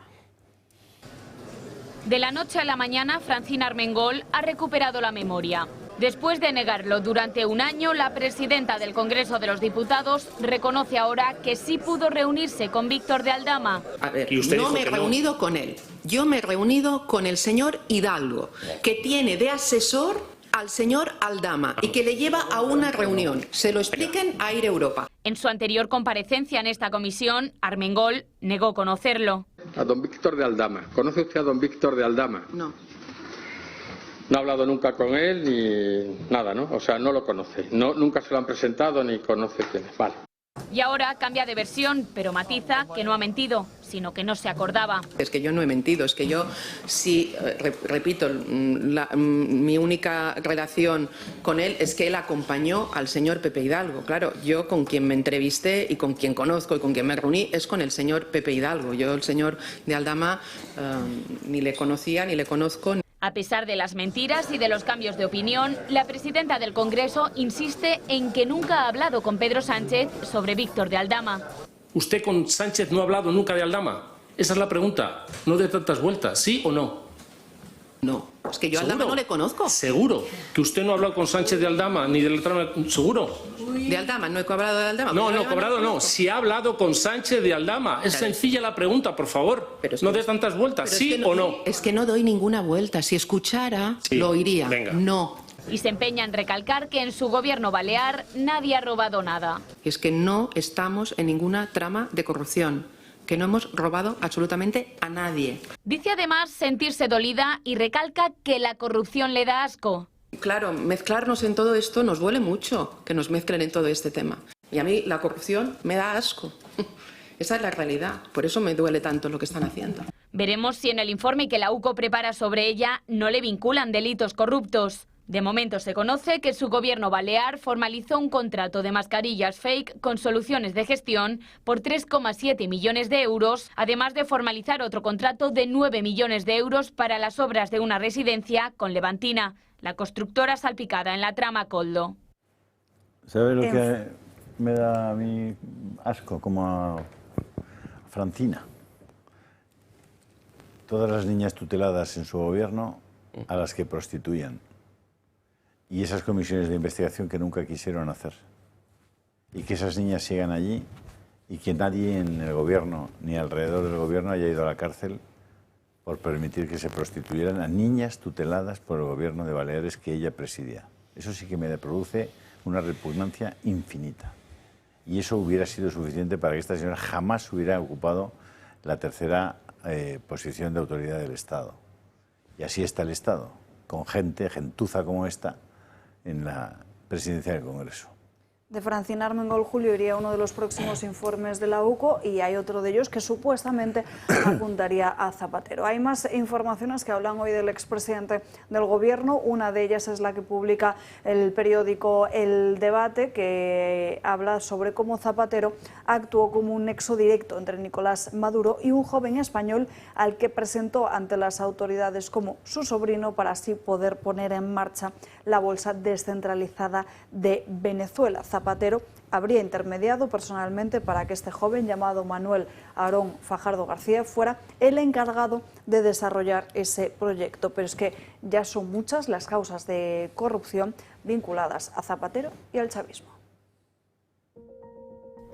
José Luis Rodríguez Zapatero, expresidente del gobierno español, ha sido señalado por presuntos vínculos con el régimen chavista de Venezuela y por su implicación en tramas de corrupción de alto nivel. En octubre del 2021, José Ramón Navarro, entonces presidente de la Audiencia Nacional, hizo una llamada clave. Fue directamente a un juez a petición de Zapatero, para averiguar si el expresidente estaba siendo investigado por sus negocios con Venezuela.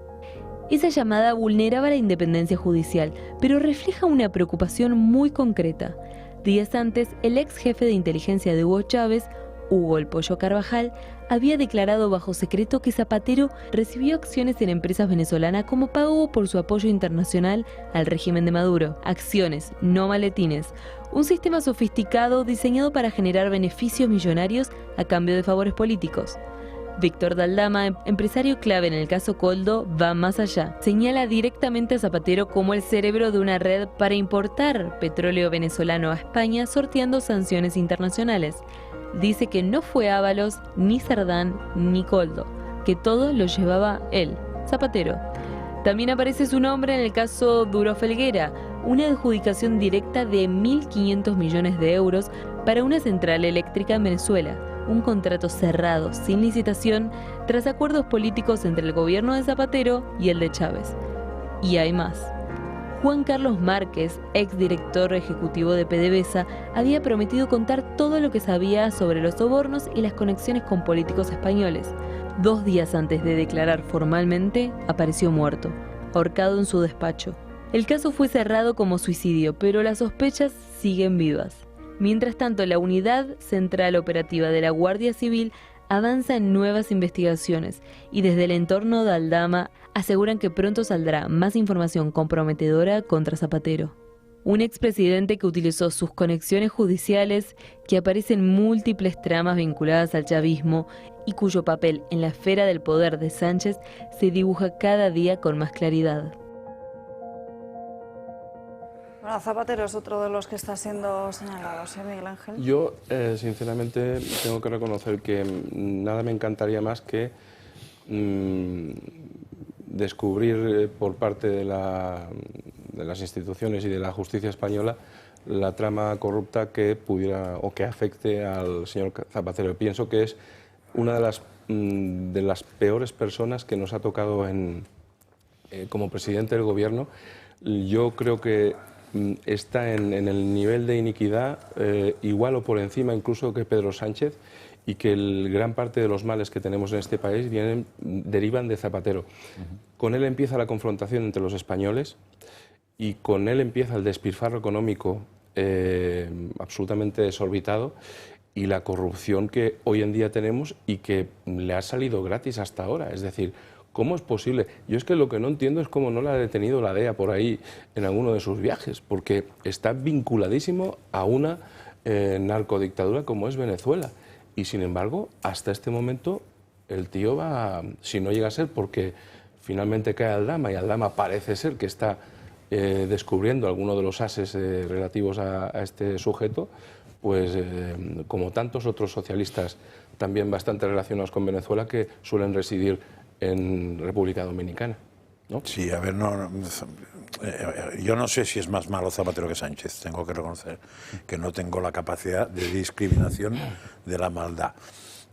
Los dos me resultan bastante asquerosos y que tienen muchos comportamientos no explicables. El de Zapatero es muy fácil, tiene que ver fundamentalmente con Venezuela, y el de Sánchez, que ahora lo tenemos muy fresco por el propio gobierno, tendría que ver con Marruecos, Sáhara y compañía, y ahora Zapatero estaría con China, y el otro también. O sea, hacen cosas suficientemente raras y difícilmente explicables como para que se pueda pensar mal. De todos modos, me escama lo del sobrino de Zapatero. Entre el paquete presentado por Sánchez hoy y el sobrino de Zapatero, yo ya no sé dónde meterme, si hubieran sido sobrinas, porque empiezo a pensar mal. Bueno, igual no sé, me desconcierta tanto, y que esté entrecomillado todavía más. Pero, en fin, desgraciadamente, si vamos a la historia, el PSOE no empieza ahí. El problema del PSOE empieza con un señor que se llama Felipe González. Pero sí que es verdad que no llega a ese nivel.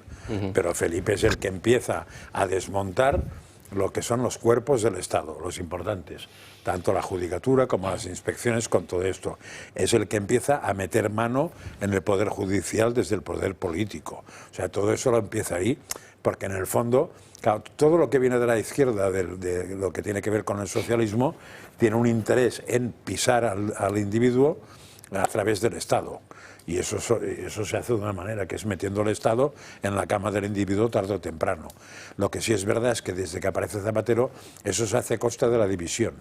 Yo creo que Felipe González no jugaba a la división, y en cambio estos dos juegan a la división. Es decir, ya que no podemos ganar de otra manera, dividamos a España en buenos y malos, y serán buenos las mujeres, malos los hombres, buenos los tal, malos los tal, y a partir de ahí, pues ya no lideraré una fracción ideológica, sino que lideraré facciones de país, de zonas, ¿no? o de grupos. Creo que eso es lo peor que han hecho esos dos. A partir de ahí, pues que acabe cuanto antes, porque realmente, por muy malos que hayamos sido en la vida pasada, no nos merecemos esto. Prosigue el pleno monográfico de hoy sobre corrupción. Vuelve el presidente del Gobierno, Pedro Sánchez, a la tribuna. Con esto ya se cerraría lo que ha sido la jornada de esta misma mañana. Confirmarles que el presidente de Vox, que antes teníamos aquí muchas dudas en la mesa, el presidente de Vox no da esa réplica. De hecho, en su primera intervención, Santiago Abascal ya ha anunciado que no iba a hacer esa segunda intervención, que por el propio reglamento le podría corresponder. Santiago Abascal ya había anunciado que no iba a disfrutar de ese uso de réplica. Escuchamos durante unos segundos a Sánchez. Una de las iniciativas legislativas, usted mismo lo ha dicho en su intervención, en cada materia, en cada paso que damos, y creo honestamente que los resultados están avalando ese esfuerzo de diálogo que tenemos entre las distintas formaciones. No dar por sentado, evidentemente, que una iniciativa saldrá adelante o que tendrá todos los apoyos garantizados para su aprobación. Para mí, quiero decirle, no es un quebradero de cabeza, es la democracia parlamentaria y es la voluntad real de nuestro Gobierno de construir mayorías amplias en las Cortes Generales. Es entender, por tanto, y asumir la pluralidad de esta Cámara tal y como es, sin dramas ni catastrofismo, y desde la normalidad para pactar y para acordar.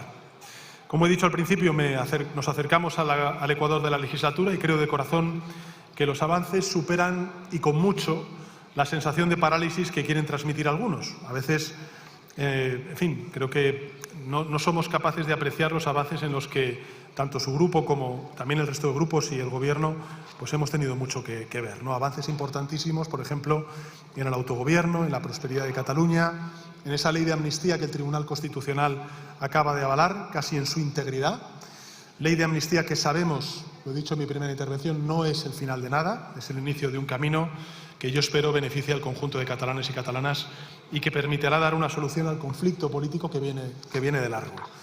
Y avances importantes también para el conjunto de nuestras sociedades, como la revalorización de las pensiones, la ayuda a las personas afectadas, por ejemplo, por la DANA, la ley de paridad, el escudo antiaranceles para proteger a nuestras empresas ante la guerra comercial, la ley de eficiencia del Servicio Público de Justicia, el mantenimiento del transporte público gratuito. En definitiva, toda esa labor no merece quedar sepultada por quienes viven de la bronca en este Congreso, los mismos, por cierto, que lo que pretenden es dinamitar la convivencia y desandar el camino hecho en estos años tan difíciles en Cataluña. Y por eso les pido que tengamos una perspectiva amplia, que sigamos mirando al futuro y pensemos en los acuerdos logrados y pensemos también en las muchas cosas que nos quedan por lograr, ¿no? En el autogobierno de Cataluña, en el reconocimiento de los pilares esenciales de la identidad nacional catalana, en impulsar el reconocimiento de su lengua en las instituciones comunitarias, como está haciendo el Gobierno de España. Y, por tanto, señoría, yo creo que queda mucho por hacer, lo sé, soy consciente. Llevamos 2 años avanzando por un camino difícil y yo creo que esto es bueno para Cataluña y es bueno para España. Depende, en definitiva, de la voluntad política de ambas partes para seguir esta senda. La nuestra permanece, quiero decírselo, con los límites que ya conocen y que se fundamentan en el respeto al ordenamiento jurídico y institucional. Y dentro de ese perímetro usted sabe que tenemos un amplio margen para seguir adelante y que creo que merece la pena todo ello. Como tendremos también ocasión de poder hablar... Va terminando ya el presidente del Gobierno, Pedro Sánchez, ya lo ven, después de toda esta mañana donde apenas ha dado explicaciones, donde ha hecho más anuncios que otra cosa, pero tampoco ninguna solución real y con unos socios que han sido mucho más blandos de lo que podríamos esperar. En fin, sobre corrupción ha alertado también Marién Vallejo, Europa, en estas últimas horas, en un informe que ha publicado. ¿Qué es lo que ha dicho? Muy buenas tardes. Muy buenas tardes, Alba. Pues tirón de orejas a la Unión Europea, a España atención por la corrupción. Han alertado del alto riesgo que hay y han hecho incluso una referencia clara al caso Koldo. El informe señala que la contratación pública, la financiación de los partidos, los proyectos de infraestructuras y los contratos de servicios públicos son sectores clave en esa corrupción. En este aspecto, Bruselas incide en que no se ha dado ningún paso para reformar la legislación electoral y evitar así ese tipo de casos. El informe incluso menciona también a Ábalos, aunque eso sí, no de forma directa. Se refieren a él como un antiguo ministro y diputado que fue procesado por el caso Koldo. No solo a él, sino que también aparece el caso del fiscal general del Estado, el primero de la historia que está siendo investigado, recordemos. En este ámbito, el de la justicia, la Comisión vuelve a insistir en que España no ha reformado el sistema de elección del CGPJ y alerta sobre todo de los ataques verbales desde el ámbito político a jueces y fiscales. De lo que no se ha posicionado Europa en este informe es de la ley de amnistía. Lo único que han mencionado es algo que ya sabemos todos, que es que la norma ha generado una gran controversia y que el Tribunal Constitucional ha dado ese aval y la ha declarado compatible con la Constitución. Gracias, Marín, por esta información y dejamos ya el página de corrupción aquí, aunque lamentablemente tendremos que seguir hablando de ello en los próximos días. Nos cambiamos ahora de asunto, hablamos de inmigración ilegal porque en estos últimos días se ha montado, y aquí lo hemos comentado, un revuelo tremendo acerca de esas palabras de Rocío de Mer en la rueda de prensa de Vox del pasado lunes acerca de lo que haría el partido de Santiago Abascal con los inmigrantes ilegales. ¿Por qué? Ya lo saben hasta ahora. Se lo recuerdo si no es así, porque El País titulaba inmediatamente después que el plan de Vox era el de deportar a 8 millones de personas. Lo que dice Vox es que habrá que deportar a todos aquellos que hayan accedido de forma ilegal o con una serie de parámetros, pero en ningún caso ponían una cifra exacta. El líder de Vox, Santiago Abascal, ha salido al paso tras el tsunami de titulares que anunciaban el proyecto de expulsión de inmigrantes al que habían hecho referencia voces de su partido. En su cuenta de X, Abascal se ha visto obligado a aclarar que su formación quiere deportar a todos los inmigrantes que hayan venido a España a delinquir, a los que pretenden imponer una religión extraña y a todos los menas, ya que, según el líder de Vox, los menores tienen que estar con sus padres. Esta aclaración de Santiago Abascal llega después de que su portavoz, Rocío de Mer, abogara por expulsar a millones de inmigrantes que no se adapten o que delincan. Y nosotros pensamos que hay que aplicar procesos de remigración masivas, hay que apostar por la remigración para poder revertir todo el daño que han hecho las políticas bipartidistas y las políticas de Bruselas en nuestro país. Unas declaraciones que rápidamente se han vuelto polémicas, ya que muchos medios aseguraron que de Mer había abogado por expulsar a 8 millones de inmigrantes, algo que no es cierto y que ha llevado a la portavoz de Vox a aclarar de nuevo su postura. A los mentideros varios, yo no sé cuántos hay que expulsar, yo no sé si son 1, si son 1000, si son 100, si son 1 millón, lo sabe el gobierno, pero habrá que expulsar a quienes han venido aquí a vivir de los demás, a delinquir, a odiarnos, a imponer su religión incompatible. En términos similares se ha expresado Pepa Millán. También exigimos el rechazo a la política de puertas abiertas a la inmigración ilegal promovida por el bipartidismo y a la inmediata expulsión de todos los inmigrantes ilegales que se encuentren en España, así como aquellos que hayan accedido de forma legal, pero que hayan convertido el delito en su forma de vida. Mientras tanto, Ayuso ha incrementado su apuesta contra la inmigración ilegal y ha anunciado que llevará ante la Unión Europea las políticas migratorias de Pedro Sánchez, además de exigir el cierre inmediato de los centros de menas situados en Alcalá de Henares, Pozuelo y Carabanchel. Una postura bastante diferente a la de Miguel Tellado, que aboga por la regularización según la ley establecida. Nosotros no compartimos las posturas de Vox en ese sentido, ¿no? Existe una legislación de extranjería en nuestro país y lo que hay que hacer es aplicarla. Y hay mecanismos de regularización. Y de hecho, Rocío de Mer era entrevistada ayer por Xavier Orcajo en la redacción abierta. Yo, por un lado, tenía un discurso en el que alertaba la transformación demográfica de nuestro país, ¿no? Del momento sin precedentes en el que vivimos, ¿no? Desmontando precisamente el bulo de que muchas veces el gobierno dice que vienen 4 refugiados que huyen de una guerra, ¿no? Lo que decíamos es que no vienen 4, sino que los últimos años, de hecho, lo que vienen son millones y no huyen de ninguna guerra, no son refugiados.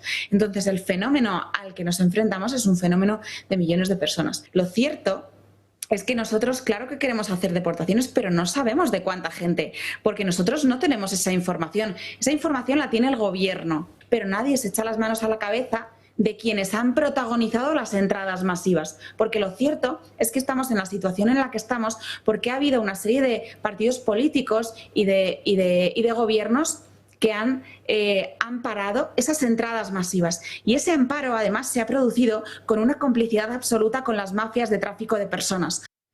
Bueno, comentarles también que Rocío de Mer no solo estaba ayer con nosotros en la redacción abierta, sino que atendía a muchísimos medios de comunicación, incluso en el programa de Risto Mejide, que no quisieron ni escucharla y rápidamente la despacharon. Pero en fin, sobre la polémica en sí, pues yo creo que está muy claro y que no hay mucho más que añadir. Bueno, a ver, que esté clara la polémica, está claro, pero también está claro que la polémica ha sido aprovechada y cuando te aprovechan una polémica, revisa como has dicho las cosas, porque igual resulta que no conviene mezclar en 2 ámbitos en un mismo tema.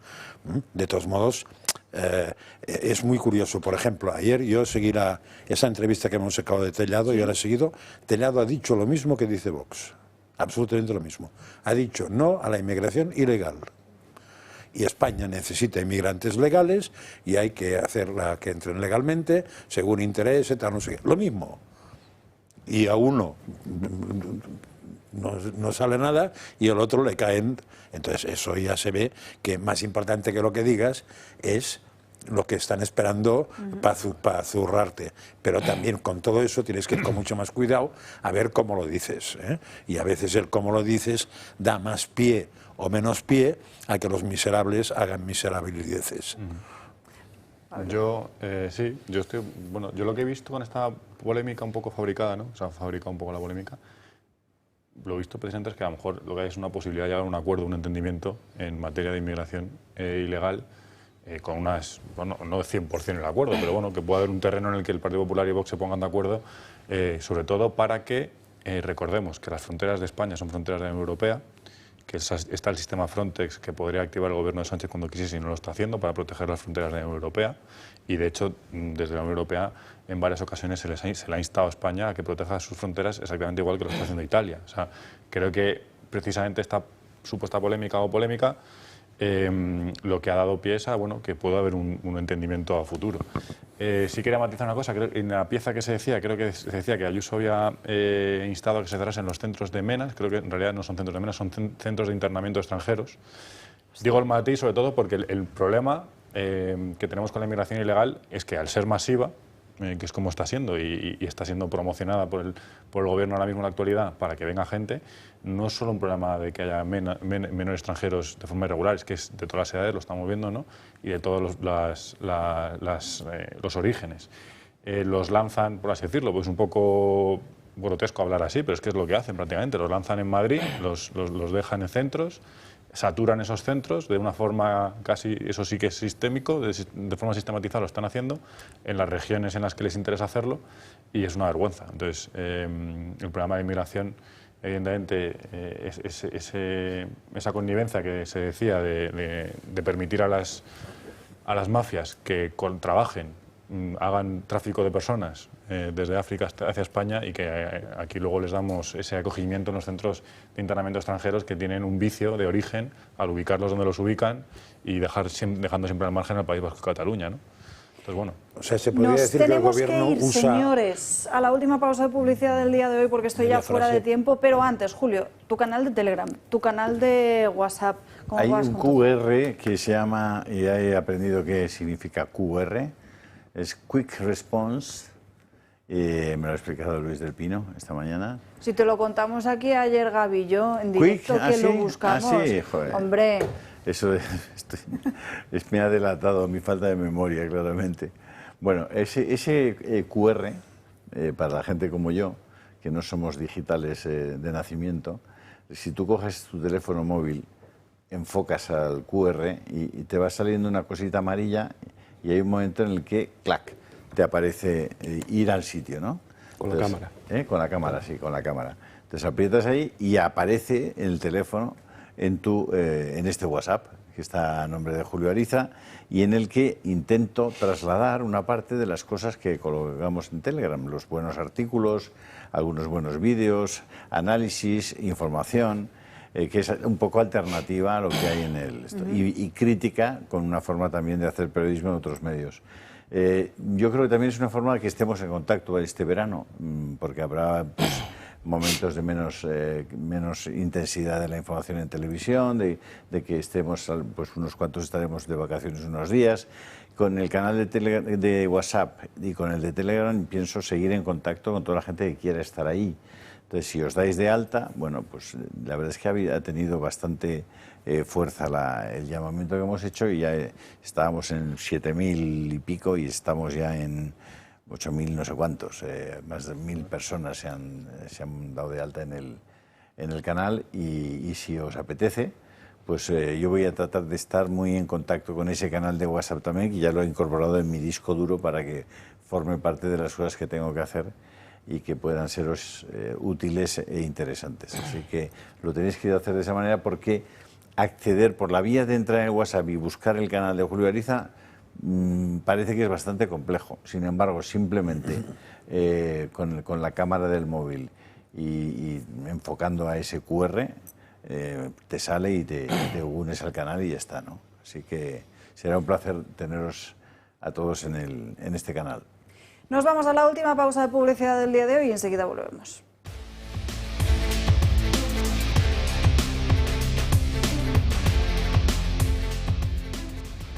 Hoy nos acompaña de nuevo Jesús Cubero, él es el director de marketing de Comunidad Solar para hablarnos de un tema que les interesa a todos, cómo ahorrar en la factura de la luz sin complicaciones. Jesús, muy buenas tardes. ¿Qué solución estáis ofreciendo para conseguir una energía más barata y segura?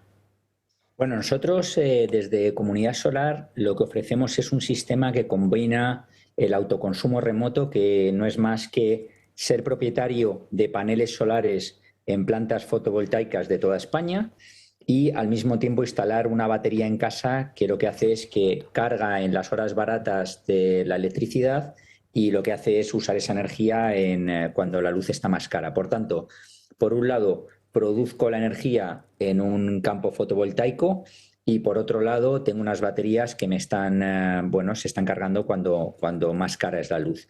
Todo ello te lleva a un ahorro de alrededor de un 60 o un 70% en tu factura de la luz.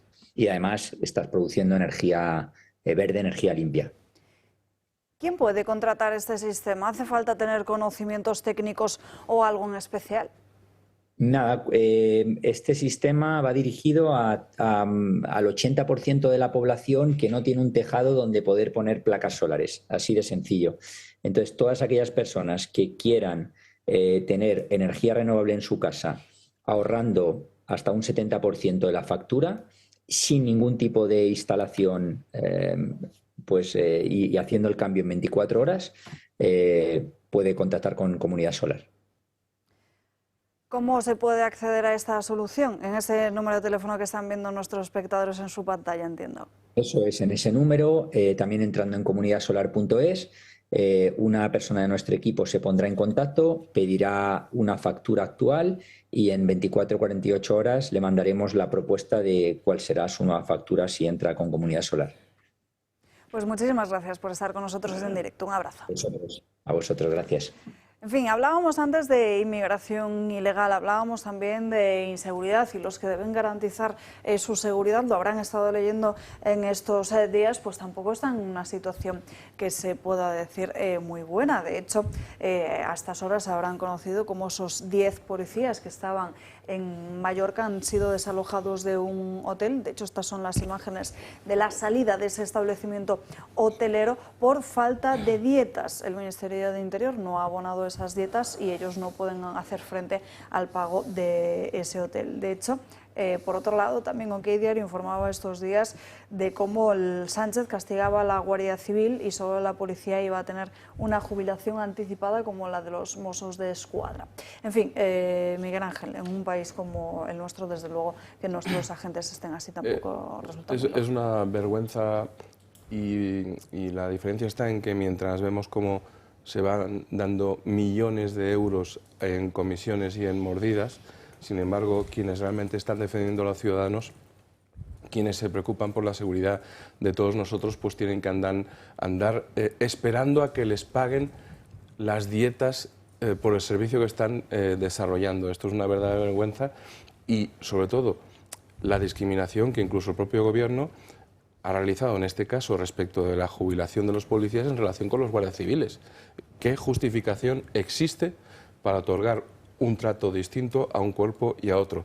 Ojo, pese a esta modificación en los términos de jubilación que a la Policía Nacional se le otorga por parte del presidente del Gobierno, en realidad siguen estando discriminados respecto de Mossos d'Esquadra, Policía Local y Archancha y otros cuerpos de seguridad del Estado. Es decir, esto es una verdadera injusticia. Para esto es para lo que el dinero de los impuestos debería finalmente utilizarse. A ver, el sentido común hace que tú, una de las cosas que más te interesa cuando gobiernas es tener a las fuerzas, sean policía o sea ejército, a favor. Si no haces eso, o una de dos, o es que eres tonto o que tienes mala leche. Entonces, cuando la Generalitat de Cataluña lo que hace es que a los Mossos les da todo lo que puede y más, eso se llama ser listo. Si tú no les das todo lo que puedes y más, ya he dicho que o eres tonto o es mala leche, o es que quieres hundirles. Hoy sale otra noticia en OK Diario, por cierto, para abundar en eso. Dice, Marlaska deja a cientos de policías sin vacaciones porque llega a deudarles hasta 4.000 euros en dietas. Es decir, lo de Mallorca no es una excepción, es la normalidad. Ahora se hace que gasten y después ya, no se sabe cuándo, pues te reembolsan lo que has gastado. Y evidentemente, en general, la policía ni la Guardia Civil son cajas de ahorros en miniatura.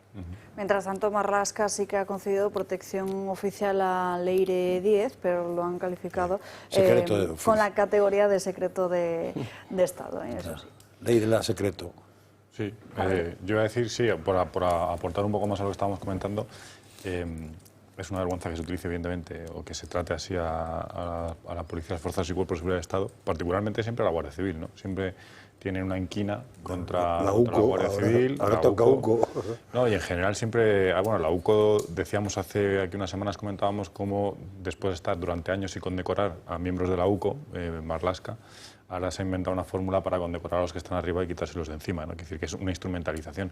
Ya que hablabas de los Mossos de Escuadra, yo me he acordado de, hablando de la corrupción, ¿no? Que es un poco el tema de hoy, hace unos años, antes del 2017, salió un contrato en el que las fuerzas independentistas que estaban gobernando Cataluña compraban armas de largo alcance para los Mossos de Escuadra, ¿no? Es decir, que al final utilizan, instrumentalizan, y para lo que hay dinero sí que interesa, pero para darle esos complementos a las dietas que no, nunca, ¿no?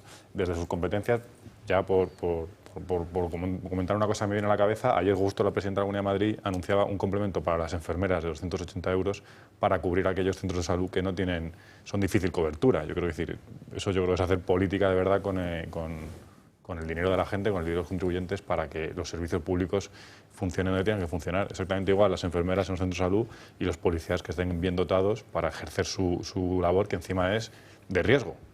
No solamente que estén dotados económicamente bien con las dietas, sino que tengan los medios materiales necesarios para desempeñar su trabajo, y eso tiene que ver también en el porcentaje de inversión que no queremos hacer de riesgo no reconocido. Sí, precisamente una de las reivindicaciones de los cuerpos de seguridad del Estado, Guardia Civil y Policía Nacional, es que se les reconozca el carácter de profesión de riesgo, sí, que sin embargo Mossos de Escuadra y Ertzaintza tienen reconocido. Es decir, lo son. Y sobre todo, pero fijaros la incongruencia, que es que los planes de prevención de riesgos laborales que tienen Mossos de Escuadra y Ertzaintza definen los riesgos en exactos términos de la profesión de policía y guardia civil. Es decir, esto es un sinsentido absoluto, pero que por falta de voluntad política no se resuelve. Bueno, por otro lado, contarles que el incendio forestal declarado este lunes en Tarragona ha sido ya estabilizado, eso sí, después de arrasar más de 3.300 hectáreas, con un tercio dentro del Parque Natural de Ports. Protección Civil ha levantado ese confinamiento de todos los municipios, que ha afectado a unas 18.000 personas en estos últimos días. Se han desplegado más de 460 bomberos y unos 250 efectivos de la UME. En la Comunidad Valenciana, atención, alerta naranja por lluvias y tormentas en estas últimas horas, mientras toda la península parece que está sufriendo esas altas temperaturas de unos 40 grados. Valencia podría vivir lo que ahora se llama primera tormenta marítima del verano. Este tipo de tormentas son las habituales en el mes de agosto, pero sí que es cierto que todas las condiciones meteorológicas de estas últimas semanas, con ese mar cálido y la entrada de una masa de aire fresco, provocan la formación de este fenómeno en el Golfo de Valencia, que tiene su punto más alto durante la madrugada y también a primera hora de la mañana. La alerta va a estar activada en la ciudad hasta el mediodía de este miércoles.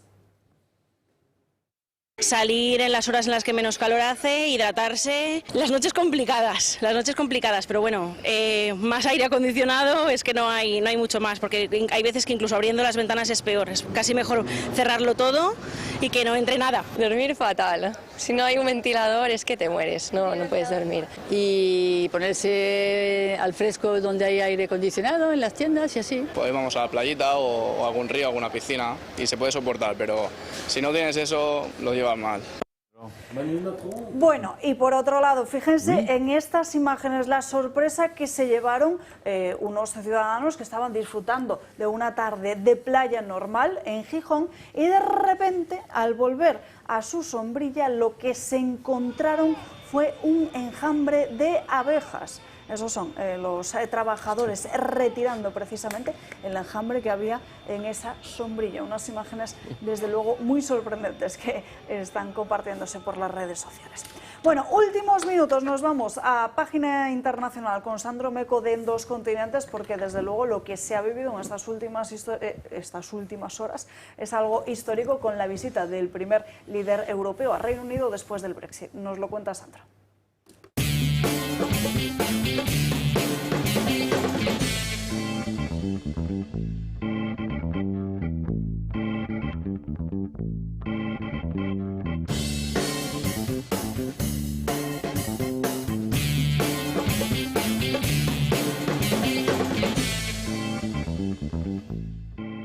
bueno, pues habíamos visto unas imágenes de lo que desde luego no queremos ver en una playa, pero desde luego que ustedes, seguro que ya casi mediados de julio, tienen la cabeza puesta en las vacaciones, si es que no están de vacaciones ya. Bien, pues Emmanuel Macron no es distinto. Y en Francia, bueno, pues hace mucho calor y Macron ha querido irse un poquito más al norte, a Londres, al Reino Unido, a disfrutar del frío. Y bueno, es cierto que es complicado para un viaje romántico en pareja ir a un sitio que sea mucho más romántico que París, pero Macron lo ha intentado porque sí, este es un viaje de pareja. Ahora bien, lo que ha ocurrido nada más llegar a Londres, desde luego que Macron no se lo esperaba. Atentos a las imágenes que están a punto de ver en sus pantallas, porque aquí vemos a Macron llegando a Londres, bajando tranquilamente del avión presidencial y como un caballero, como un galán, tendiendo la mano a su mujer, que pasa olímpicamente de él desde el primer momento. Al menos esta vez no ha habido bofetón. Bien, ha habido mucha controversia porque justo momentos después de lo que estamos viendo en nuestras pantallas ahora mismo, Macron besó la mano de Kate Middleton y decían que, bueno, que podía haber roto un poco el protocolo británico. Bien, no es así, ya que luego Carlos III hizo lo propio con Brigitte Macron. Pero lo que sí ha hecho es, vistiéndose de Pedro Sánchez frente a Felipe VI, pasar absolutamente del rey Carlos III, ponerse delante de él y desfilar con todas sus tropas por delante del monarca, y esto sí es una ruptura total del protocolo británico. Bien, Emmanuel Macron compareció ante el Parlamento británico y lo cierto es que nos ha contado varias cosas. Ha defendido que Europa seguirá defendiendo a Ucrania, que la solución de los dos estados es la única forma de llegar a la paz entre Israel y Gaza, y también nos ha contado lo que están a punto de ver. Mientras nos acercamos al aniversario número 10.000 del nacimiento de Guillermo el Conquistador, Francia prestará al Reino Unido el tapiz de Bayeux.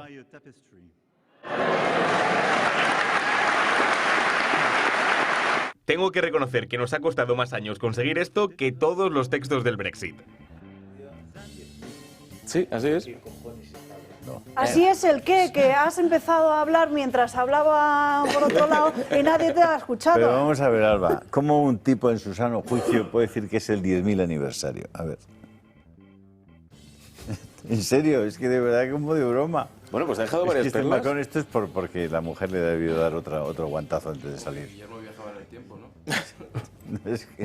Es que el pobre rey este que está bastante ya, en fin, yendo detrás de él, de verdad, es que no saben nada.